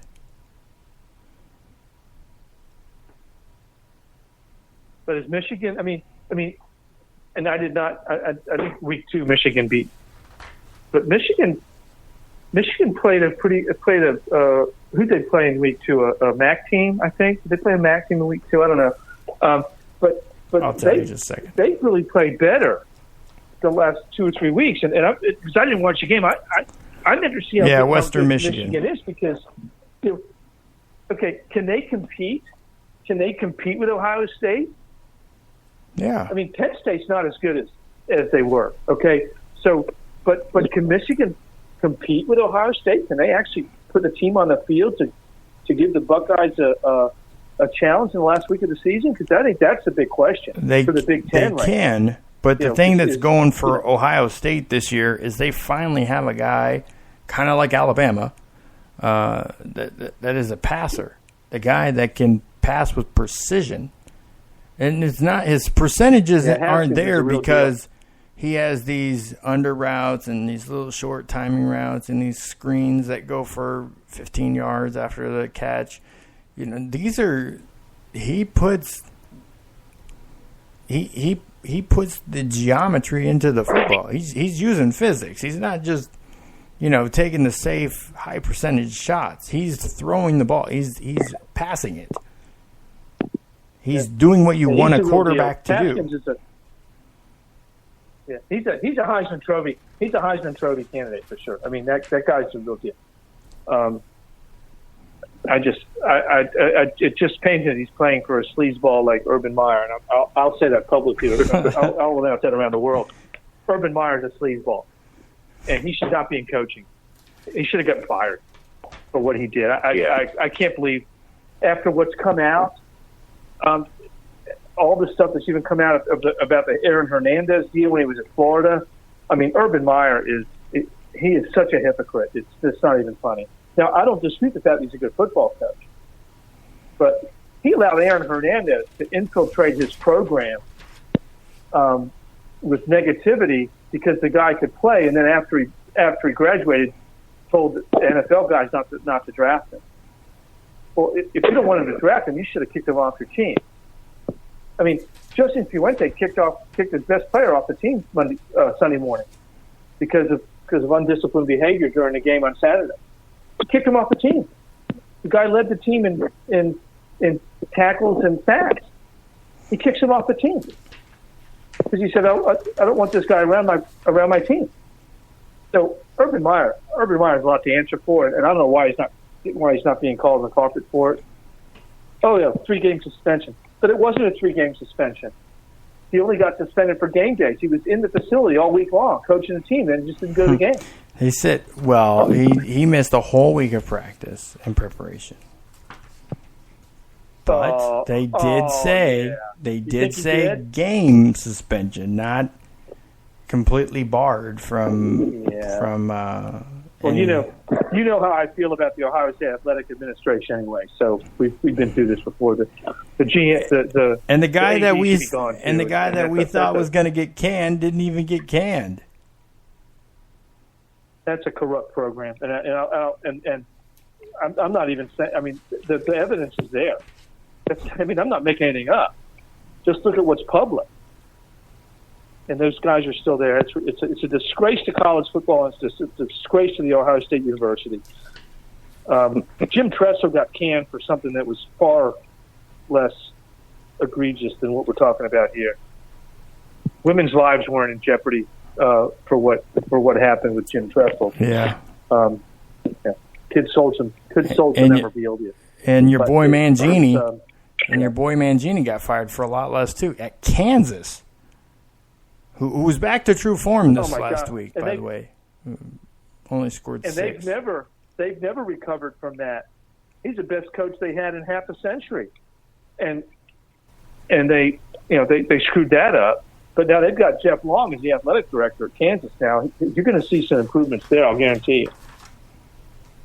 It doesn't have to worry about the basketball program. That's in good hands. One thing I was talking about on Take This L last week is the culture of football. It's going to have to change at some point. There's been too much cover-ups. Like you say, too many lenient punishments. Especially when it comes to a lot of these assaults on women. Sexual assaults. Batteries. I mean, we're starting to see more and more of these domestic violence cases with not just players and coaches on the college level, and it's getting really bad. I mean, like you said, Urban Meyer only getting a 3-game rip is ridiculous. Baylor actually thinking about bringing Art Briles back is ridiculous. Nothing happening at Michigan State is ridiculous. It's laughable, but then it's sad. It's not. I can't even laugh because it's sad. Because we got. I got a mother and a sister, and and it's like, man, and it's more. As a guy, sometimes you give people the benefit of the doubt, but then when there's evidence, and and folks still ignore it. It's like, man. Listen, it surrounds football. Hold on, so for all the people listening, specifically women, all right, a part of guys going through puberty isn't being rapey. You don't start to become rapey. You don't have a desire to rape. Or sexually assault people. Now, there's a difference, I think, maybe between trying to make a move, but there's usually something kind of understood from both sides. Usually in that situation, somebody's trying to make a move. You can anticipate move coming. No means no. Well, Matthew, you're a smart guy. Thanks, Michael. You too. We're civilized. We're civilized individuals. When somebody says no, they mean no. Exactly. And when they say no, you stop. That's a civilized behavior, and that's what you're supposed to do every single time. And there is no margin for error. There's no gray area here. Look at Bill Cosby's going to jail for 3 to 10 years. Okay? Yeah. I agree, Michael. It's changing. Look at the entertainment community. Kevin Spacey, off the show. All these guys, and good. Come on, guys. That's not civilized right behavior. You don't assault a woman. You don't assault anybody. There's no maybe. No, there's no well maybe. It's either right or it's wrong. And in this case, it was wrong. And and in Urban Meyer's case, it goes back to 2009. He's been covering for this asshole for 10 years. Come on. I mean, it comes a point where I don't care how good of whatever you are, you don't get to do that. You just don't get to do it. And I think it's time. Look, Mark Cuban skated. Look at the Dallas Mavericks. Yeah. That entire organization was infected. That situation was insane. My dad, I didn't even know about that until my dad told me about it. And and you seen the video with the dude in the condom falling out of his pocket. It's like, what is going on? It's something that's been going on for so long, and people have just been going along with. Like I said, to me, And and like I said, I've been part of it. Like I said, when the Jameis Winston stuff first came out, with the first accuser, I was skeptical. But then it's like, okay, so now we have this Uber situation. So now it's like, and it's like, man, it's like the dude does have a problem, and it's like, but it's, so it's like, people need to realize it's like, this, it's something that needs to be, taken seriously. I mean, we're in a society where the people at Penn State did not care, if Joe Paterno knew about, the molestation of multiple children or not, and over a decade, folks are making it a rally point. It's like, really, it's like, I mean, we're going to act like, like Mike D'Antoni doesn't know everything that's going on at Michigan State, and Tom Izzo too. Oh, come on. You got to be kidding me. These places aren't that big. My wife works at the University of Arkansas. And I got to tell you, I spent a lot of time on campus, and I spent a lot of time with people that know what's going on campus, University of Arkansas. And I'm telling you, people know these things. They know it. They knew it. They just turned their back on it, and they enabled it. They allowed it to continue to happen. Something like that cannot happen in the dark. It can't.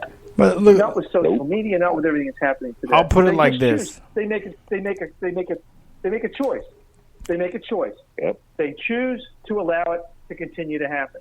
And they don't do it, but they make a choice to allow it to happen, and they're just as culpable as somebody that's doing it. Because so look at it like this: you got to stop it. Think about it like this. So the demographic of population that go out, right? That go out on the weekends. When you were going out on the weekends between your 20s and 30s, and we're just going to use that sample size, Kevin. We know you still paint the town. God, I can't.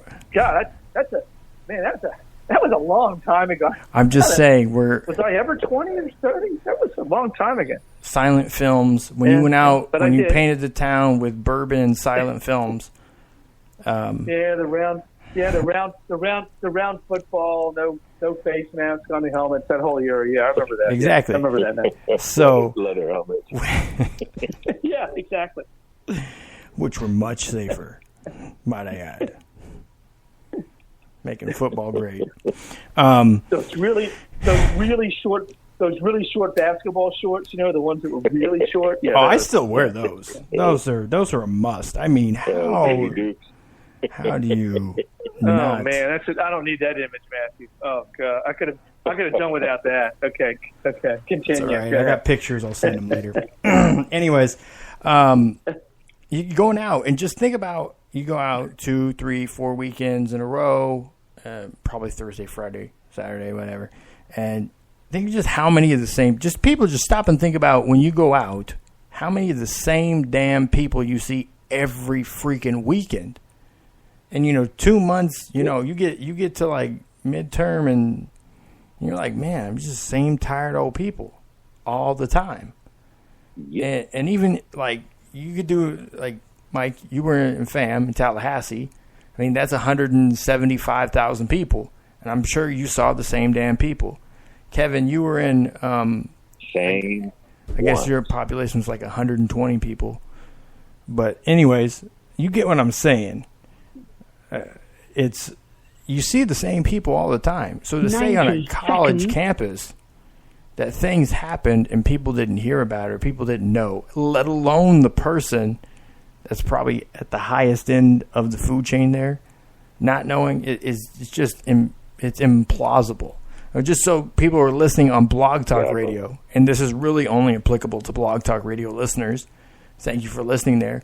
But you're going to want to go over to Spreaker right now, or you're going to want to head over to Facebook Live to listen to the last hour of the show. We're about 60 seconds away from going into the overtime segment. If you wanted to call in and listen to the show as well for that last hour, 347-237-5539. But it's really unfathomable to think that is anywhere near the case, that they had no clue. And the other thing is and Urban Meyer lied. is the liability Urban Meyer handoff. Let's talk about that real quick. Should there be should there be the cop out of the liability handoff? As I sent it up the ladder to who I was supposed to, or should there be more expected? Should you be required? Kind of like remember in Seinfeld, where they were all that last episode, everybody ended up in jail because if you didn't help out, you go to jail. Should it be kind of that sort of situation? That whole thing, like I say, that all went away with Paterno. Like I say, that for Joe Paterno to say that he handed it up the ladder or whatever to the AD, it's like, you're Joe Paterno at Penn State. You hire the AD. Yeah. They're like, you probably hired the AD. You probably hired the president of that school. So no, it could have stopped right there with you. And it's like, that doesn't work. Same thing with these other coaches. Tom Izzo, Mike D'Antoni. At Michigan State, you can't tell me that them two coaches don't run Michigan State. Urban Meyer, and like you said, look how they threw the book at Jim Tressel over, what was it, players selling games. No, it was him lying about it. Good grief! It was him lying about it. That's what got him fired. Yeah, but that was a victimless crime. That was a victimless crime. Okay, they just wanted the chance. They wanted a reason to get rid of Tressel. Okay, so they now declare a double standard. Well, what Tressel did was wrong, but what Urban Meyer did was only worthy of it. And by the way, forget the fact that so what we're doing now is we're valuing a football jersey over a young woman's life. That's a great humanitarian judgment call right there, right? Oh, well, the jerseys are more important than Courtney. What's her last name? Smith. Zach and Courtney. I remember the last name. Smith. Yeah, Zach Smith. So the jersey's more important than Courtney Smith. That's what you're saying. That is what you're saying. You're saying, oh well, as an athletic administration, as a university, one of the most well-respected universities in the country, we valued football jerseys more than we valued the well-being of Courtney Smith. That's what you're saying. So, how do you say that? How do you justify that? I mean, I would love to talk to Gene Smith. I'd love to talk to the athletic director at Ohio State and say, how are you justifying this? You fired Jim Tressel over jerseys, and you're letting Urban Meyer stick around, and he knew about a young woman whose well-being was in danger, and not just one. Well, like chances are Urban Meyer, and I hate to jump these guys. Like I say, chances are Urban Meyer knew about all the stuff Aaron Hernandez did, probably up to and including murder. Like I say that, and like I say, like I said, we've had people, who knew University of Florida players at that time, who said that there was another case that he had, and that he possibly might have killed somebody while he was at University of Florida. So, like I said, Urban Meyer doesn't know about that, but the players do. Yeah, right. Well, so, like I said, this is a guy who should have been fired years ago.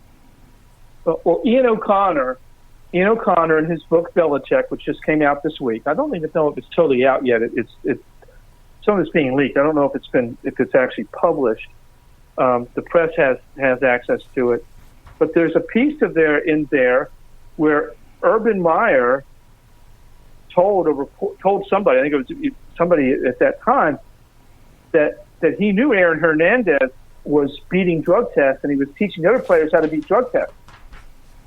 Wow. If you know this about a player, why do you allow him to stay on the football team? You know why? Because he was really good. Yeah. And so then when he leaves the program, I don't know if he graduated or not, but when his eligibility was up, that's all I know. I'm not sure. I doubt Aaron Hernandez actually graduated. And if he did, we need to look into those classes. But Urban Meyer went to the NFL, told Bill Belichick, because they're friends, don't draft him. Don't draft him. He fell to the fourth round, and Belichick scooped him up. And look what happened. So, I mean, and remember, too, Urban Meyer quit right after that. He quit because he had a team that was so full of bad influences. He walked away. Remember that? Citing health reasons. And then 3 years later turns up at Ohio State, which obviously mustn't be as stressful a program as Florida because his health problems all of a sudden disappear. That's fact. I'm not saying it's not fact. Meditation. He left citing health reasons, shows back up at Ohio State, and hasn't cited any health issues since. He got into hot yoga. Like I say, it's the culture. It's the culture of football. It has to change. I mean, like I say, you watch North Dallas 40. That movie came out, almost 40 years ago, and like I said, one of my favorite. One of my favorite movies. One of my favorite. Yeah, still to this day, one of the most realistic depictions of football. And the behind the scenes stuff that goes on. And from what I understand, they didn't put half the stuff.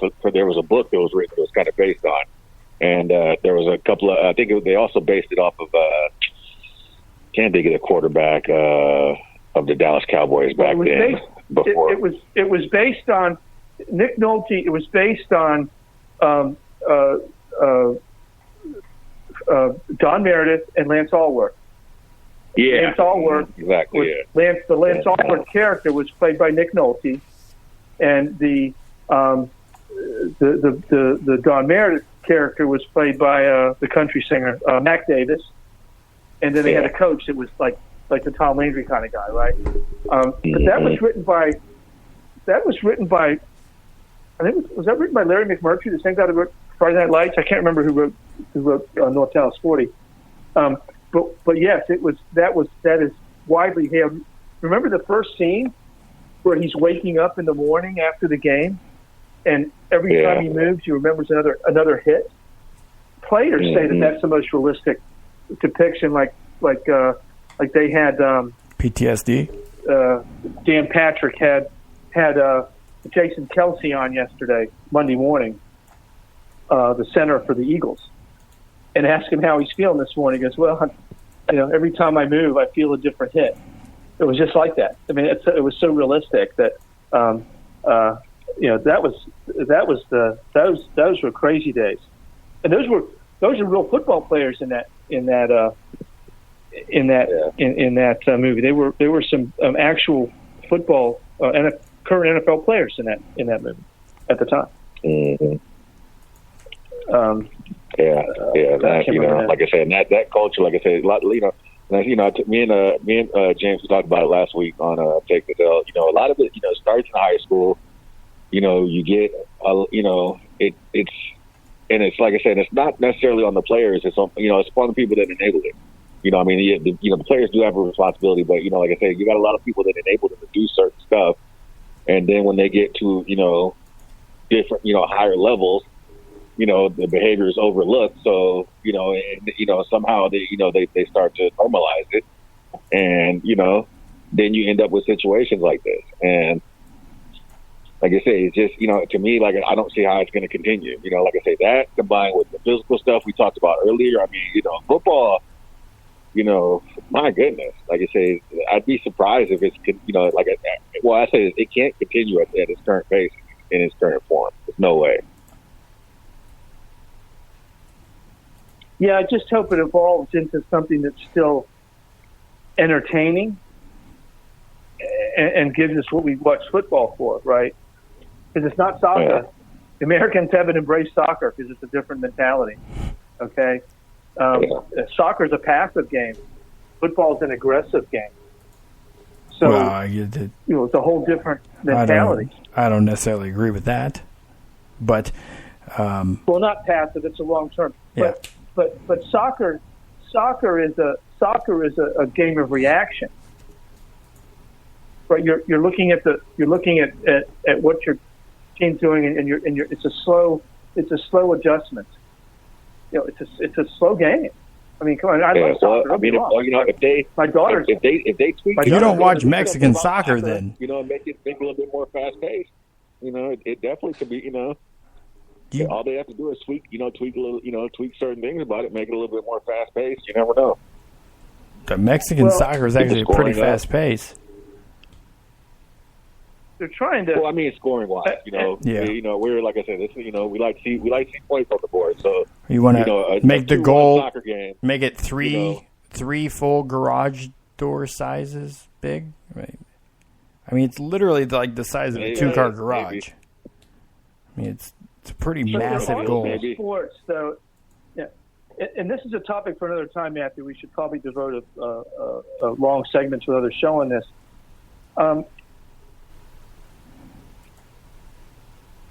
Football players aren't stopping. They're not stopping their athletic endeavors. They're moving to different sports. So there are sports that are like Aaron Judge. Look at that guy. Why are you playing football? Because they have guaranteed contracts in baseball. You don't want to play football, right? I mean, so I watched because Alex Rodriguez hasn't played in 2 years and has got paid for 2 years. Last 2 years, and lacrosse, and lacrosse. Sports like lacrosse and baseball are benefiting from the parents, in most cases, moving the kids out of football into other sports. Yeah. And, and so, 10 years ago, lacrosse players were 5'10", 160, right? And today they're 6'2", 200. You watch.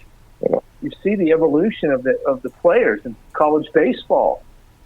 Look at the baseball players now. Bryce Harper. Oh my God, these guys are beasts, right? And so I think we're seeing, and I know that a lot of people are predicting that football will become like boxing is. It will be more of it'll be a sport that kids play that have no other options. They just play football because that's their route. Okay. Now I'm not saying that's going to happen, but there is a trend because you're seeing kids with choices making different choices. And I'm watching at the high school level. I'm watching a high school team, which my son just quit because the coach was allowing kids to get injured and not doing anything about it. A team that used to have 40 players on it has 18. And the school is growing. Oh my goodness! Yeah, that's not atypical. They played another team 2 weeks ago that had about 22 players on it. These kids aren't. They're not playing football like they used to play football. They're not. They're just not. Okay, so the NFL has a problem, and that's why they're doing all this. I get it. They're trying to make sure that people want that they have a labor force. It's a human resources type of dilemma, right?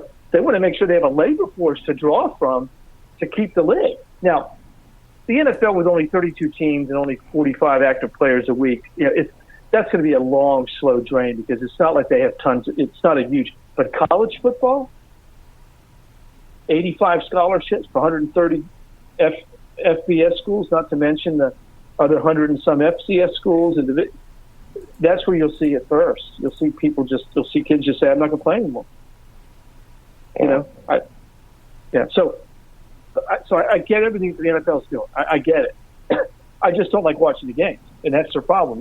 They're trying to navigate their way to a labor force while still keeping a product, and that's why I never understood why they were against gambling, because things like fantasy and gambling keep interest in the game. I mean, it's coming. Believe me, I talked about this before in one of our groups. It's coming, man. Like I said, that's gonna be the next step. If you notice, there was a lot of talk about legalized sports gambling, and then it's been like pretty quiet. It's gonna come up again. I'm like I said, I'm thinking, we got a couple of elections coming up. It's gonna come up again for sure. Yeah. Only 4 states have Vegas, of course. Nevada, of course, but I think only Mississippi, New Jersey, and is it Delaware have legalized it. And then there's a number right behind them. I think Pennsylvania, Connecticut, the places that have the casinos. Well, out here, like I said, out here in California, they're even talking about legalizing it at the Indian casinos. Yeah, and so and California, they want it because you can tax it. Tax it. California likes to The tax. Supreme Court says you can. Oh my gosh. Hey, I don't know why. Cali Mike, how are Michael, those you live in taxes? California? Tell me about that 13.5%. But Michael, do you live in California? Yeah. Why? Yeah. Exactly. Why? Why? Ah. Is the real estate market that booming in Sacktown? Why? You got a taste of Florida, and you left. Hey. You know, whenever I think of moving to Where do you live in state, California? Where I are live you? in Northern California. Where are you? I live like right above, Northern California. right above Sacramento. Okay. He likes so the you're- woods. You're kind of in a. You're a little bit away from the craziness out in California. You're out in the little. I don't know if that's possible. Sacramento's getting there. Yeah. Okay. So, all right. So, But it's funny. Every time I think about moving to another state, something either crazy happens in that state, or I'm like, oh no, I don't want to go there. And There was a something hurricane. happens here to make me want to stay. But it's like like I said, I've been teetering back and forth for a while now. But it's like It was a hurricane. I like the weather out here. I man. swear the last if it wasn't for the BS, we would be okay. But it's like, man, we just my goodness, like I said. I don't know. Something's got to give out here. Yeah. We got nice weather. So what makes you say the earthquake wasn't nearly as bad as we thought it was going to be, or the wildfire just barely hit my house, or the flood went to the next county? Is that I take earthquake over flooding and hurricane any day, man. Earthquake. I mean, they get bad. And I've been through both of the major ones we've had here. And, but, like I say, that's, 20 seconds at the most, then it's over. Well, once you get, in California, though, the reason I actually had a job offer there many years ago, but I was moving from Florida, where there's no state income tax. And so to take that initial hit was too painful. So I can understand if you've already taken the hit, it's kind of like, you've taken your medicine, you're used to it, and it is what it is. Your disposable income is what it is. You're used to it. I get it. But trying to move there for the first time is like painful. Oh yeah, from a financial perspective. You're gonna. If you're coming from a state like Florida or Texas, to where you're not paying any state tax and you're paying low property tax, and you're thinking about moving out here, I don't know what to tell you. Yeah. I mean, like I said, I get used to it. So when they add on, they just added on I think there's like a 15 cent gas tax. I didn't even really pay attention to it. Everybody's mad about it out here, but I was like, oh, we're kind of used to that. So, our gas stays above $3 all the time. It's like almost like $3.50 now. So, it is what it is. I guess if you're LeBron, you can afford it, right? I mean, it's like, man. We're good. Shoot! I got my Mega Millions in my Mega Million in my Powerball ticket. So hopefully we'll. Oh, there you go. That's a good investment there. That's that's sweet. So I should buy all my money out ticket the stock market and I'm investing it in lottery tickets. That's my advice for everybody. Invest in lottery tickets. He was too skeptical on Bitcoin, so he's sticking with Powerball. Yeah. Stocks, Bitcoin. I'm just gonna donate my money to Powerball and state income tax. It sounds like a great idea. All for a beach. I have a nice mattress. I have a nice mattress that I stick my money in. That's what I do. I just. Oh yeah. I have a foam mattress. Can't go anything. Nothing can go inside of it. It's funny. I used to actually stick my money. Not in my mattress. I used to hide it in my closet because I didn't like putting my money in the bank until, when I got my first home loan, they were like, no, you need to keep your money in the bank. So, when they see it, it'll go towards your income. I'm like, really? I'm like, even though it shows that I made it, no, you can't just, I'm like, so I can't, even though I have the money to put down, I have to put it in the bank. And they were like, yeah. I was like, oh, okay. They need to be able to verify the money. Exactly, yeah. I sent you a Polaroid. Well, here's cash. I got 5 Nike boxes Matt, and a let me- Timberland box full of money. Isn't that good enough?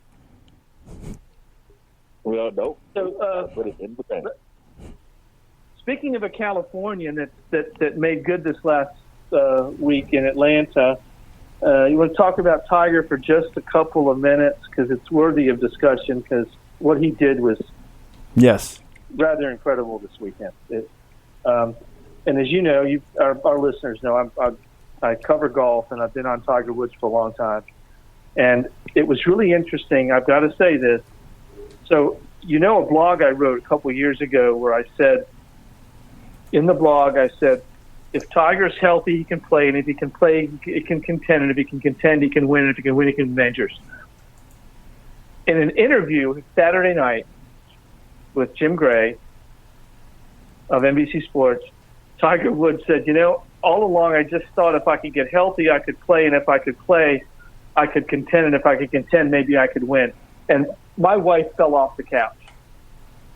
She went, didn't you write that a couple of years ago? I'm like, yeah, I wrote that exact thing. So that was kind of interesting from a journalistic perspective to have your words come at you from the guy you were writing them about. I know he never read my blog, but it was just interesting that anyway. You know what's interesting though, Kevin? That has come true. When Tiger does it, it's okay, but when ESPN keeps doing it each and every week, it was not okay. That sucks. No, it's not okay. It's not okay. It's okay if Tiger wants to do it, but if he wants to repeat something I've written about him, that's a different story. That's fine. That's fine. I'll give him editorial license.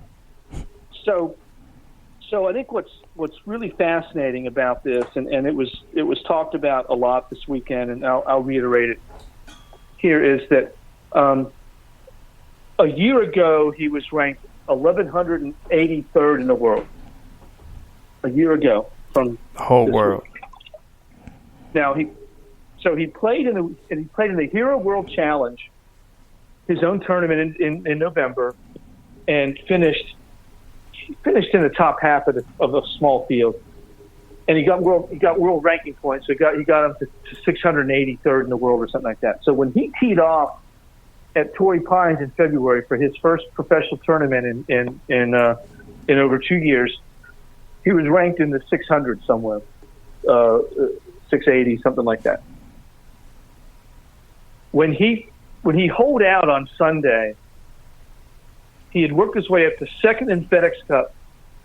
And by the way, if Justin Rose hadn't birdied 18, Tiger Woods would have won the FedEx Cup. It was that close. Okay, he found himself second in the FedEx Cup, and I believe he's up to 16 in the world. That's ridiculous. I mean, to think of a guy that a year ago couldn't even hit a golf shot.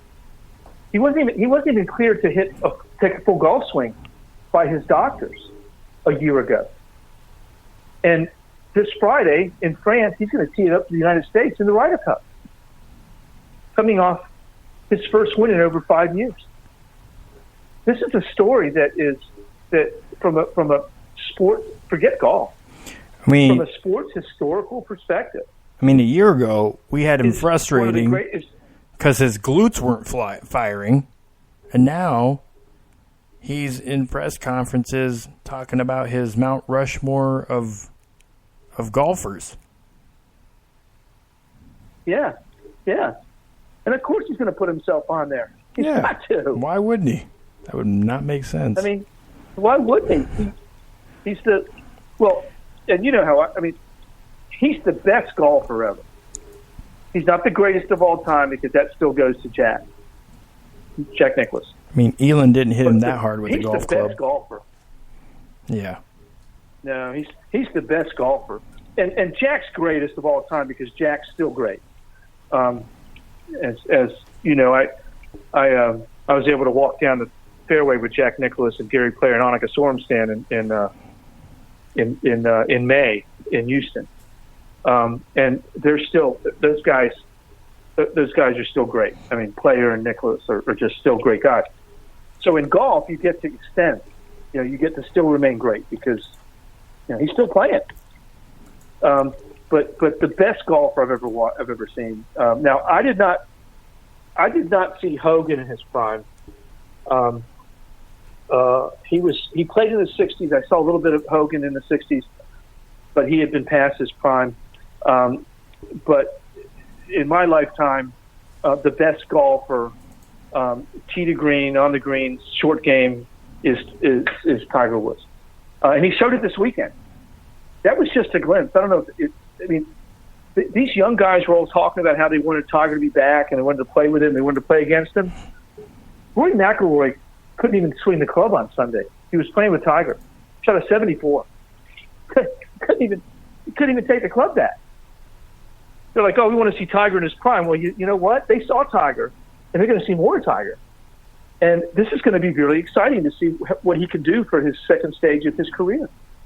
I didn't fully believe he could win until he did, but now he has. And it wasn't like he won the John Deere Classic. These are the 30 best players in the world that were playing their best to get there. He beat a stellar field of golfers. So this wasn't a bunch of schmoes out there. I was telling my wife Sunday, I was like, he didn't just pick some off-week tournament to go out and play to get a win. This was the Tour Championship. This was Dustin Johnson, Rory McIlroy. The only guy that wasn't there was Jordan Spieth because he didn't qualify. And that tells you how tough it was to get into this field that Jordan Spieth didn't qualify. Justin Thomas, John Rahm. I mean, it was amazing that he was able to dust the field like he did. And so it's very exciting for golf. And I think I texted you, Matthew. I can't remember. I think I did. So the ratings for Sunday were triple what they were last year. Triple. So Tiger Woods, by himself, doubled the field. Last year they had ratings, and this year with Tiger, he added double to that just by himself. And now you know why he's playing Phil Mickelson for $10 million on Thanksgiving weekend, because he can. Because he can. And whoever with that whole thing, I feel like it almost feels like these two guys need to talk about charity at some point here, because I haven't heard that any of this money goes to charity. Is it ultimately that attractive to have two extremely wealthy people play for a lot of money head to head? I suspect Tigers will all go to his foundation. Well, I suspect that he should announce once they get past the Ryder Cup. Once they get past the Ryder Cup, the other thing that's impressive about Tiger's win, this is what's actually very impressive, is he played 6 out of 7 weeks, which, since I've been following Tiger Woods since 1996, I don't remember him playing 6 out of 7 weeks. And this is on a fused back. So it's even more impressive that a 42-year-old guy would play that much golf and be able to close it out. It was extremely historic, extremely impressive. The fans were going nuts. I mean, the galleries were. There must have been 15,000 people following him on the last hole, as they took the gallery ropes down, so they were able to follow him up the fairway. It was just ridiculous.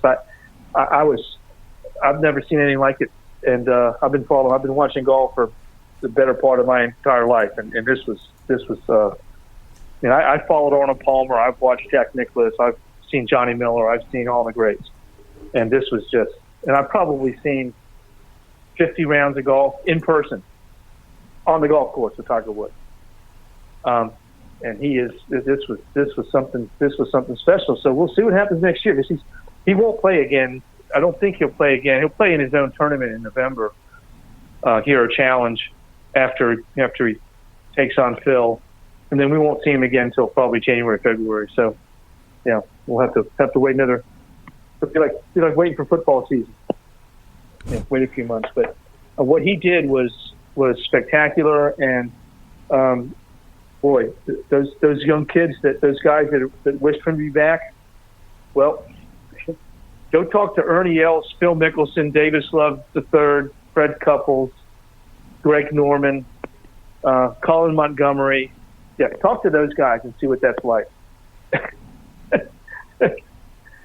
He won his 80th tournament. So. Yeah, I think we're all going to be waiting and anticipating. It's going to be interesting to see what we get from Tiger after a layoff. I think part of the thing that has benefited him in his continued improvement is being out on the golf course in competitive matches more often. So obviously he plays in November, and he's doing a one-on-one with Phil. But do you think, what was it then, not till February or March again that we see him after November? Now he won the Tour Championship, so he'll be eligible for the Tournament of Champions in Hawaii the first week of the season. I'm curious to see if he'll actually play in that. I think because he hasn't been in it for so long, he may actually play in it again because he can. He hasn't been able to, and so we'll see. And then you're right, though. That's a key point, Matthew. That one of the things that a lot of the commentators, including guys like Johnny Miller and Randall Chambly, Nick Faldo, they're the three big commentators for Golf Channel, NBC and CBS respectively, always said that he needed to play. He needed to get tournament ready, and I think that's what he finally did. He finally played in enough tournaments where he was comfortable. This week was especially impressive off the tee. Most of the problems he had for most of the season were his driver was very unpredictable, and when the pressure got on, he couldn't hit the driver. So he added a degree of loft to his driver, and I think that helped him a lot. And so Sunday, he got to the 18th hole, and I turned to my wife and I said, "I can't believe he's taking a driver here. It's a par 5. Just take a 3-wood or an iron, something." He took a driver and smacked the ball 348-yard drive, his longest of the week. That showed me that he is really back. I mean, that was a really impressive shot at that point in the tournament, because the only way he's going to lose it at that point, 2-shot lead, was to hit the ball somewhere where he couldn't play a second shot. Man, he's. I mean, he had lies. That was impressive. Did you see the shot? What was it on Saturday? The shot from the sand. It just was like within 6 feet of the hole. Yeah, I saw every shot he hit this week. So he was vintage. He was his scrambling. I think he was 7 for 9 for the week scrambling, or 8 of 10, something like that, which is a really good percentage at that golf course. Because when you got off the green, the rough was really heavy around the greens. So yeah, he was quite impressive. He obviously has no physical problems because he could play that much golf, down the stretch, and so his back is definitely healthy. And the Ryder Cup's going to be exciting as heck if you want to get up at 2 a.m. and watch it. Comes on. I think comes on 2 a.m. Eastern time on Friday morning, and 3 a.m. Eastern time on Saturday. I'll catch the highlights to that one. I'm not. I'll put it this way: if I'm still awake at 2 a.m., I may watch some of it. I'll put it that way. You might be up feeding the kids or something. I mean, no, somebody might have a bad dream or something. The baby goes to bed turn on the at television, 7:30, 8 o'clock, and she's asleep till 6 o'clock. She sleeps straight through the night. Yeah. No, me, I'll just stay up. I'll just be up. I'll just go out and I'll just stay up. I'll just be up. So that new silent movie's coming out. I'll be in Dallas. Well, I've heard they have sound now, so I'm interested in seeing what movies look like with sound and color and all that. It'd be very fascinating to me to check that out. I'm excited. Well, so I want to shift back into college football here. We still got 20 minutes left in the show. So one we've had kind of some moves here in college football. I talked a little bit about it at the beginning. Obviously, I think all of us suspected watching the second half of the national championship game that Tua was probably going to be the starter moving forward at Alabama. And it's kind of a similar situation looking at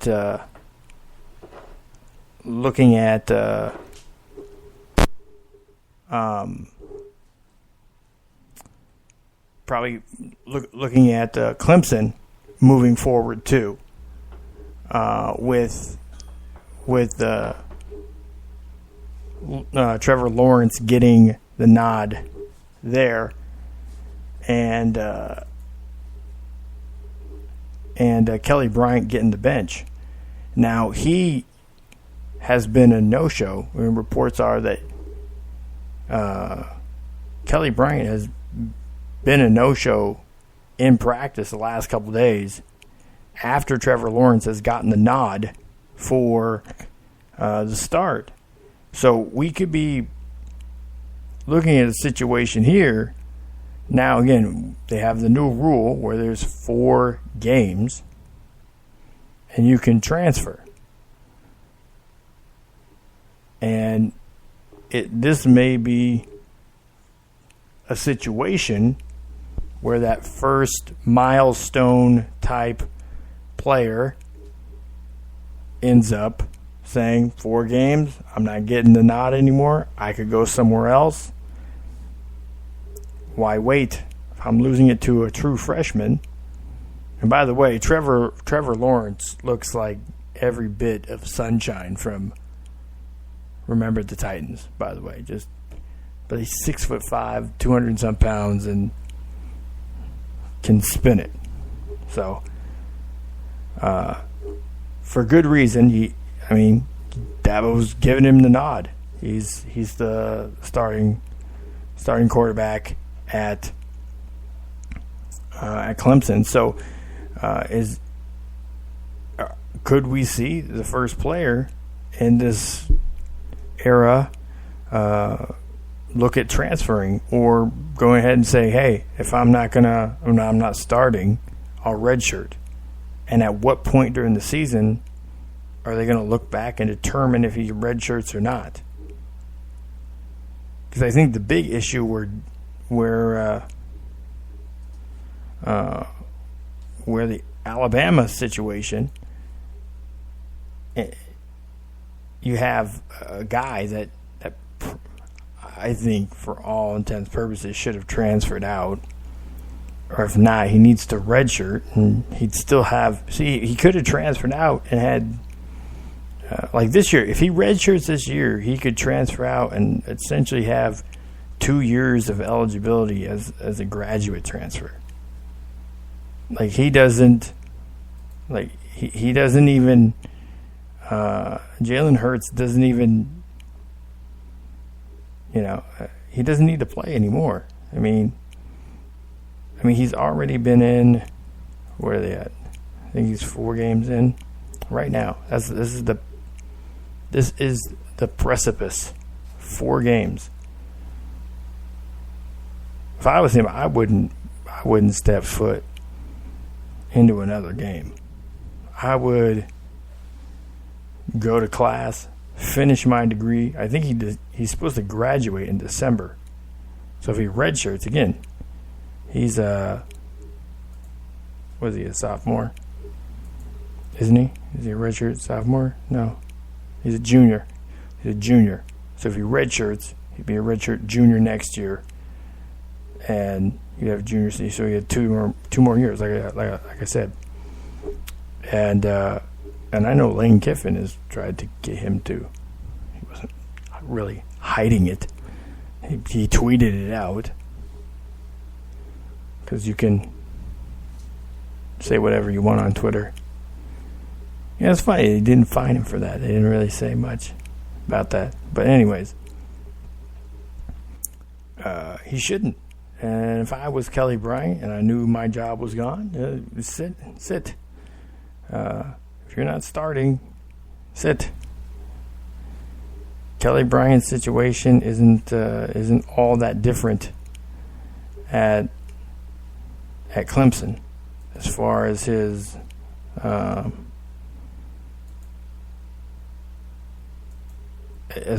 looking at his eligibility. I don't know where he's at as far as graduating. I don't know if he's that close to graduating or not. I know Jalen, I'm pretty sure he graduates in December. But, I mean, Kelly Bryant started those first 2 games of the year. And statistically, he's behind. So, only 2 touchdowns, 1 interception, 461 yards versus Trevor Lawrence in a game and a half, basically. 9 touchdowns and 2 interceptions. 10 yards a pop.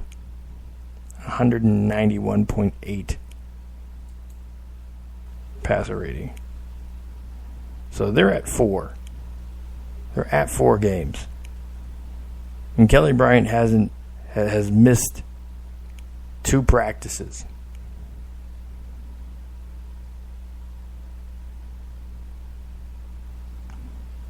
Another report say Dabo Swinney excused him from Monday's practice to process the demotion from starter to backup, which is fine.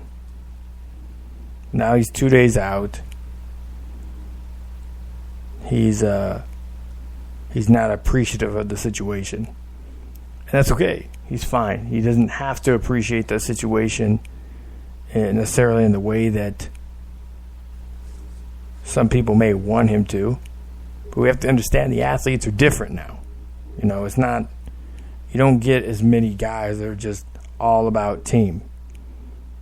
Especially when you got guys that, you know, they travel halfway across the country for a chance to win a national championship. You know? Trevor Lawrence is from Georgia, so he didn't travel that far. I mean, and not that Miami was in contention, but Brett Kaya is from California, and he traveled all the way to Miami to play for the Hurricanes. Now he's back up in the NFL. So, you know, there could be something to this. It could just be that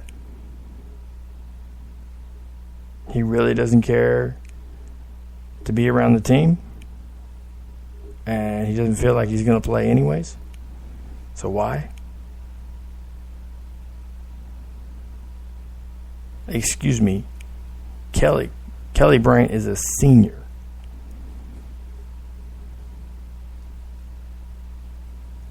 A true senior. Technically could have 1 more year. So after 4 games, redshirting. But the thing is, it kind of screws up. Well, what this really does screw up is maybe some of his potential going into the NFL.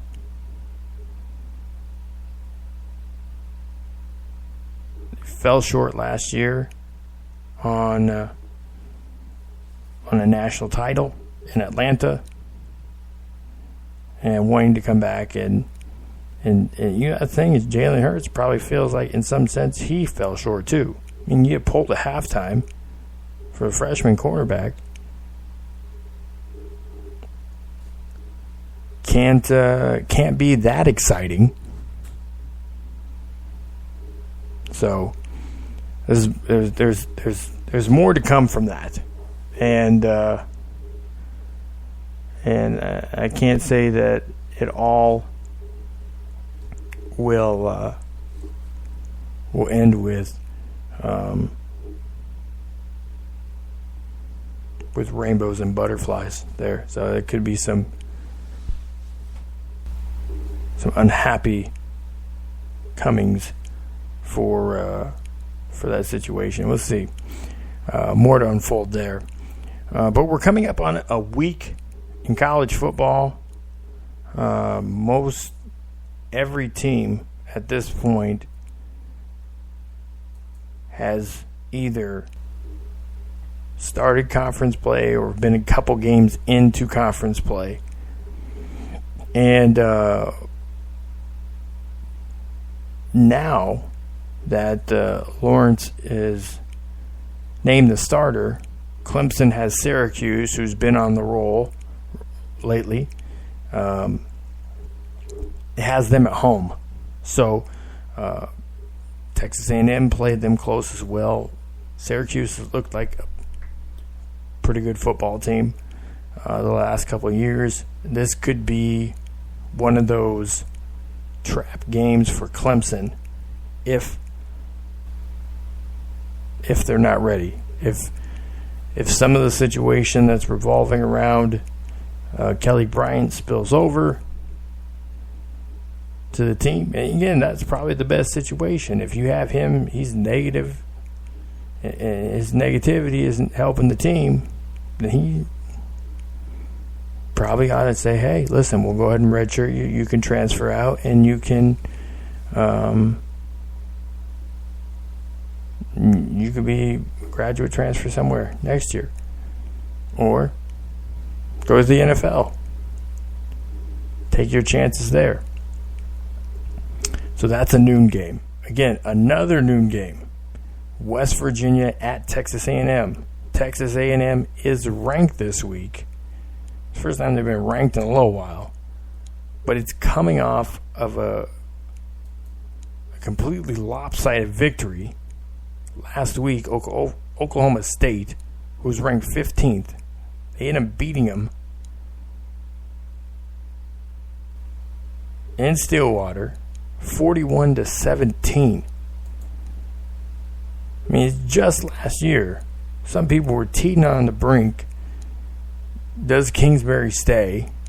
Or are they going to have to look at replacing,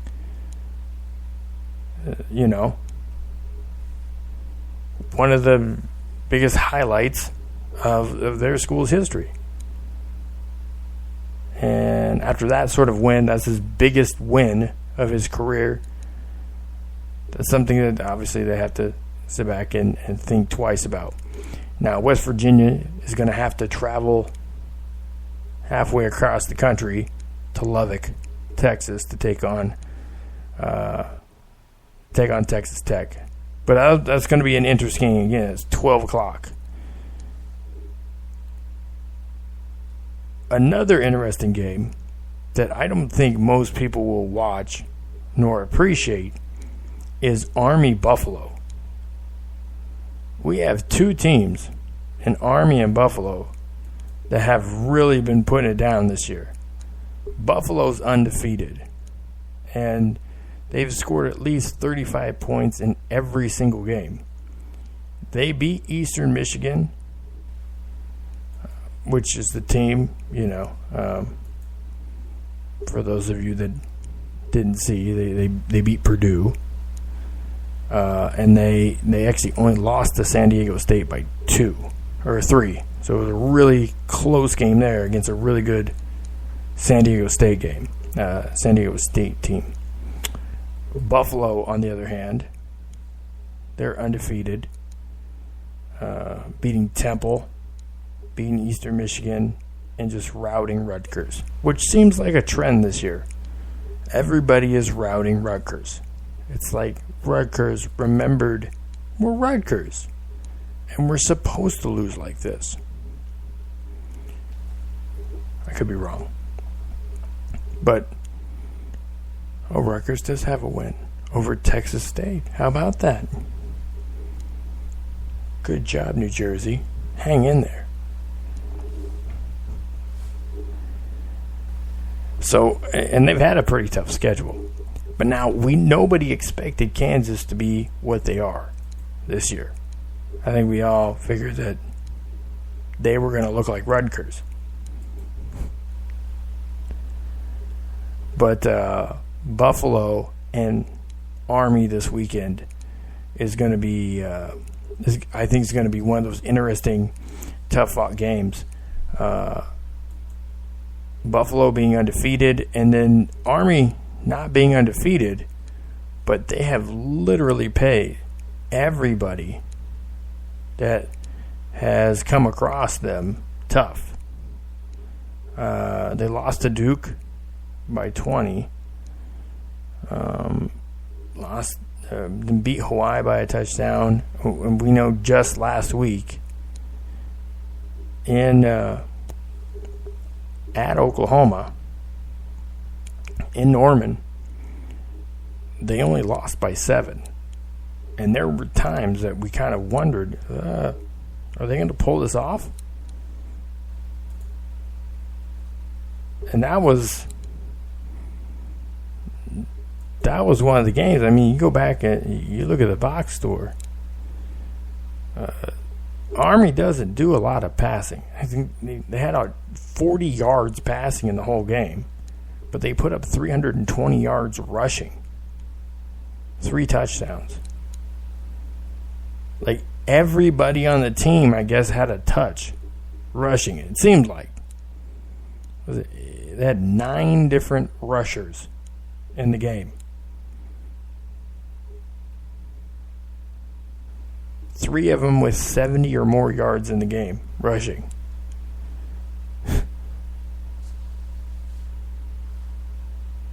And it's not just that. It's the defense keeps them in games as well.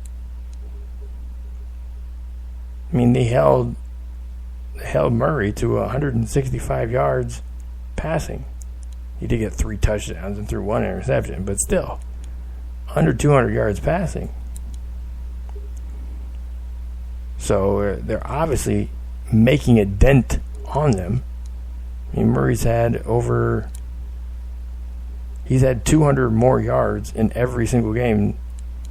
This is his worst, as far as yardage-wise, game of the season. And the 3rd worst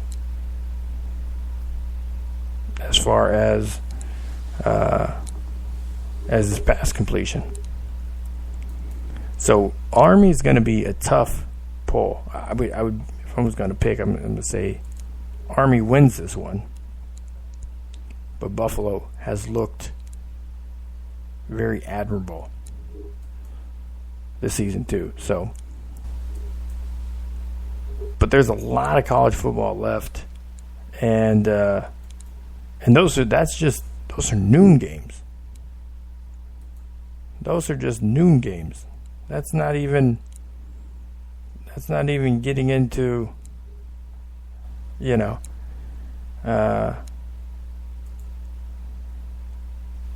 not even getting into the marquee games later on in the day. So, just waiting for this computer to come in, work.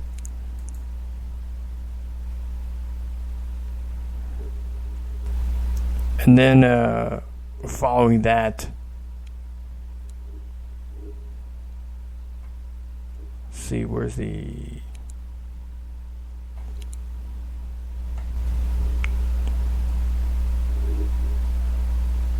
Texas? No, that wasn't it. I'm trying to find the other game I was looking for. I know some people are saying Michigan at Northwestern. I'm not really aimed for that game. It might be closer than it should be, but I think Michigan pulls that one out pretty well. Florida at Mississippi State. See, this, I think, is the game to figure out which of these two teams are going in which direction. It's really kind of a barometer. What is the temperature of the room for these two teams? Where's the pressure going? Mississippi State clearly starting out better, but losing some games and seeming to fade. And again, losing to Kentucky. Both teams lost to Kentucky.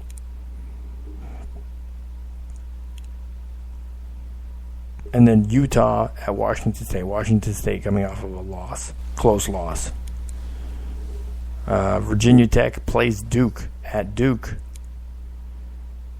Is this Bud Foster defense going to tighten up and recover from a terrible loss to Old Dominion? What are we going to see out of the Hokies? The giant mutant turkeys.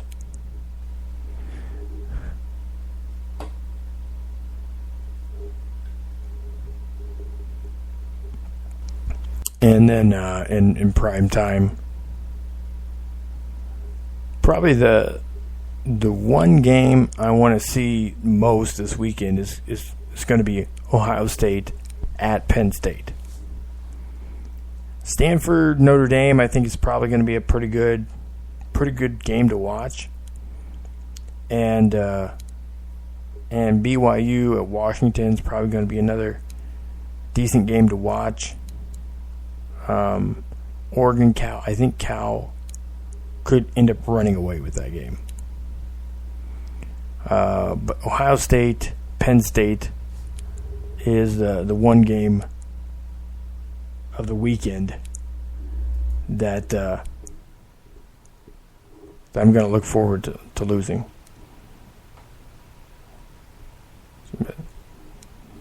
Do I look forward to watching Nebraska? I look forward to watching Nebraska every week.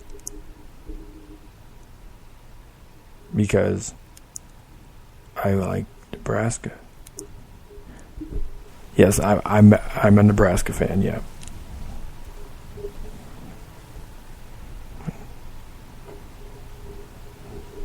Kinda. I don't have my cup today. I usually have a tumbler, Husker tumbler. So, yes, I'll watch it. It's to the point. Frankly, it's to the point where I don't know. They looked really bad last weekend. Nebraska looked really bad. They looked outmatched. They looked like, Michigan looked bigger, stronger, faster. They looked better. But can Nebraska beat Purdue? Of course. Good. Purdue, though, has they're coming off of kind of some of a letdown of a season of themselves. So both teams are essentially in kind of a situation where the start to their season was much more hopeful across the board. And both teams are looking at very similar records. Purdue actually having a win, which was last weekend against Boston College. And it was a pretty decisive win. They won 30-13. But Purdue goes to Lincoln, and Nebraska has not traveled yet this season, have they? Other than Michigan. Just one game.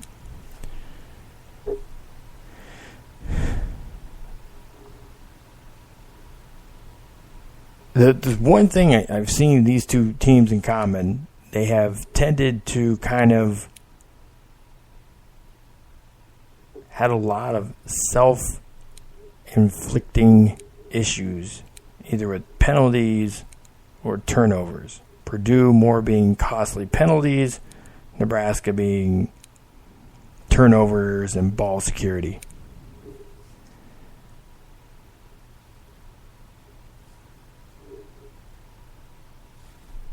I have no idea how this is going to play out. I guess a lot of it depends on how healthy and how prepared is Adrian Martinez. Because with him in the game, you can run the option, you can run the RPOs. His skill set is more suited for that. Bunch has some mobility, but not the same level of athleticism to be able to really pull off the same kind of playbook, the same options or RPOs. So it's different. You can't take the same playbook and game plan for Martinez as you do for Bunch, because they're different. Yes, as I do think Bunch has handled it well. But Nebraska needs to execute. It's going to have to start there along the offensive line, and they're going to have to find their leverage.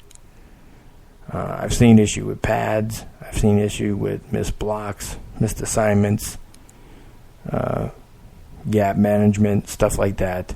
Just the basics. And I know this is a new system, and trying to press the tempo up can make it tough. But, when you come out in games, a lot of times you'll have the first 20 plays scripted, right? So like mid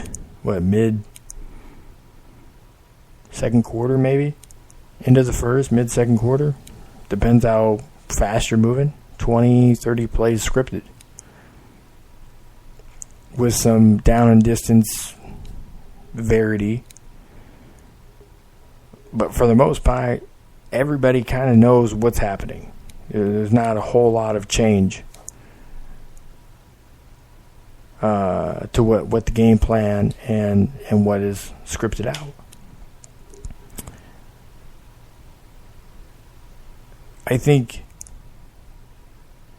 they don't have to slow down, but they have to allow the game to come to them and be more mindful. I think a lot of people are going in different directions and they look very confused. But I think Nebraska can match up well against Purdue. I have the utmost confidence in the secondary.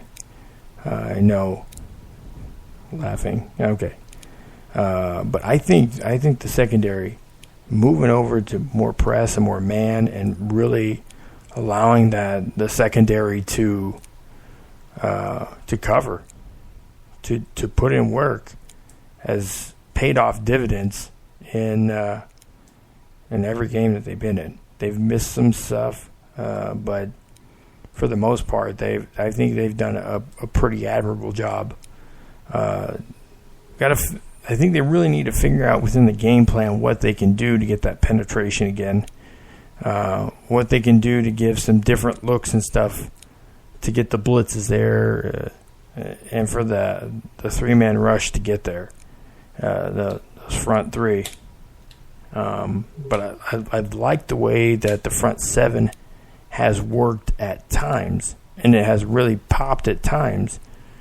It's just getting back into that movement and momentum, and losing 56-10 can kind of deflate that. And being 0-3 for the first time in, since the 40s is not something that you look forward to. But Nebraska's put up a significant amount of offense in every single game. But the interceptions, the fumbles, the missed field goals,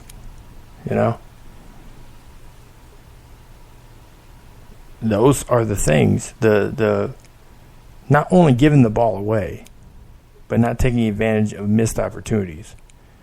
My biggest hang-up on the season was going into halftime of the Colorado game. Scott Frost took a different mentality towards playing Colorado as he did when he coached against Auburn in the Peach Bowl in Atlanta. In the Peach Bowl, he said, I got only a few seconds left, but I'm going to press it downfield. I'm going to try to score. I'm going to show you that we're not stopping. 16 seconds on the clock. He started to do a run play and then take it in. And I think that mentality is what lost the Colorado game. And I think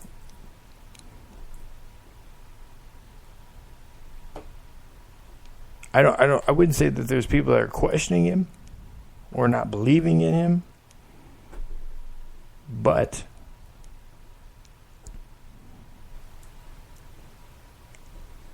I'm not seeing guys playing with a level of conviction that they need to play at in order to be successful, to be able to get the wins that they need. These teams this year, personnel-wise, isn't all that different from last, but schemes, coaches are. So it's going to be interesting to see what Nebraska does with quarterback moving forward. So I'll leave it there on Nebraska. I'll get more into it on Saturday, probably on social media.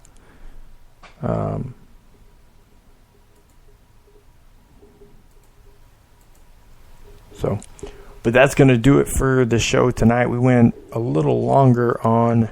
We had some technical difficulties getting going on Facebook earlier, so we ran a little long here. We're actually off the air on Blog Talk. But thanks you all over on Facebook. Take the time to go over to Spreaker.com. That's Spreaker, Spreaker.com, or go to your App Store or Play Store, or whatever kind of device you have where you get apps. Download the Spreaker app. It's a little star. Follow the show over there as well. You can actually listen to the full show live on the Spreaker app. All 3 hours over there live. But you can get the podcast version over on SoundCloud, on the website at the CHTonsports.com, on blogtalkradio.com, on Spreaker, of course, iTunes. Producer says Somos as well. Somos. I don't use Somos, so if it's there, let me know. Tell me if I sound good on Somos or not. But I really don't. I don't even know what that is. It's a thing. It's a thing. Evidently, it's a thing. Not on iHeartRadio yet. We're close. We're close. This is why you got to go to Spreaker and follow the show on Spreaker. You hit follow, because those follows with our deal help get our syndication over on iHeartRadio, and then you can hear us in any sort of vehicle you go in or anywhere. You can just download the iHeartRadio app then. But that's to come. No, we didn't get so much into NFL tonight. I might do a little snippet and do a post later on in the week. What was the question? What is that? These are some credentials I've got from various events. From Shrine Game, I had photography and media credential, and this was the National Championship Game, which I got credentials for the last 2 years, and then a couple Bucks games. Yep. Anyways, we'll get into the decor some other time. But thank you all for tuning in. Be sure to follow us over on social media. Go over to Cold Hard Truth on Sports page on Facebook. Like it. If you're watching on YouTube, wherever it's here, maybe I think it's going to be in this general area. You can subscribe or just click down below. But everywhere on social media at the CHT on Sports, and you can find me at Matt Long Sports. But that's all I got tonight. You have a great evening, and I will catch you next week on the Cold Hard Truth on Sports. And stay tuned this week. I'll have some other posts up as well, and hit on some of the stuff I missed on the show tonight. But that's all for now. I'm out. Peace.